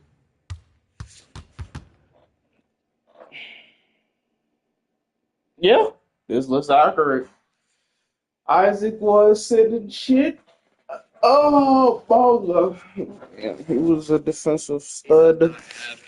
Donovan Clingan, very nice. Robert Williams, very nice. Insane to me. Jay, But very I'm nice. glad that, Wemby did get that 99 block. Curry has a 99 three-pointer. And then the only other person above 90 is Kevin Durant at a 91. So I'm not really sure about that. Like, Steph Curry is that much better than everyone still at this year. I'm not talking about prime Steph, but like this, I don't know. I'm not sure. Anyway, you have your top 10 speedless balls, De'Aaron Fox, John Moran, stuff like that. You guys, let me know, man, if you play now, because I play lots of play now throughout the year, so that's why I'm showing it. But we have our top 10 ball handles, and even if you don't play now and stuff, like, do you agree with these ratings, right? Like, we got Kyrie at 99, Shea at a 95, Jalen Brunson at 95, James Harden, Kevin Durant at a 92, and Bro's like 7 foot tall, which is insane.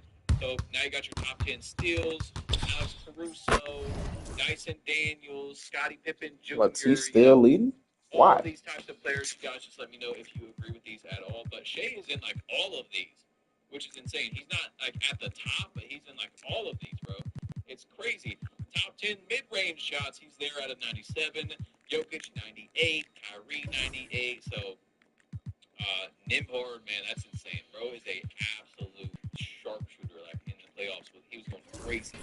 Okay, but I also want to talk about this real quick because, people say that Black Cobra, if you guys know who that is, at some point was just, kissing up to 2K and trying to get a logo and all that type of stuff. But this tweet I agreed with a lot, and also I was surprised. Okay, he said now that Season 9 is here, can't believe that there's still animations in the game that have not been released for my players. Had I known this in advance, I might have skipped 2K25. You see, he lists them here: Tobias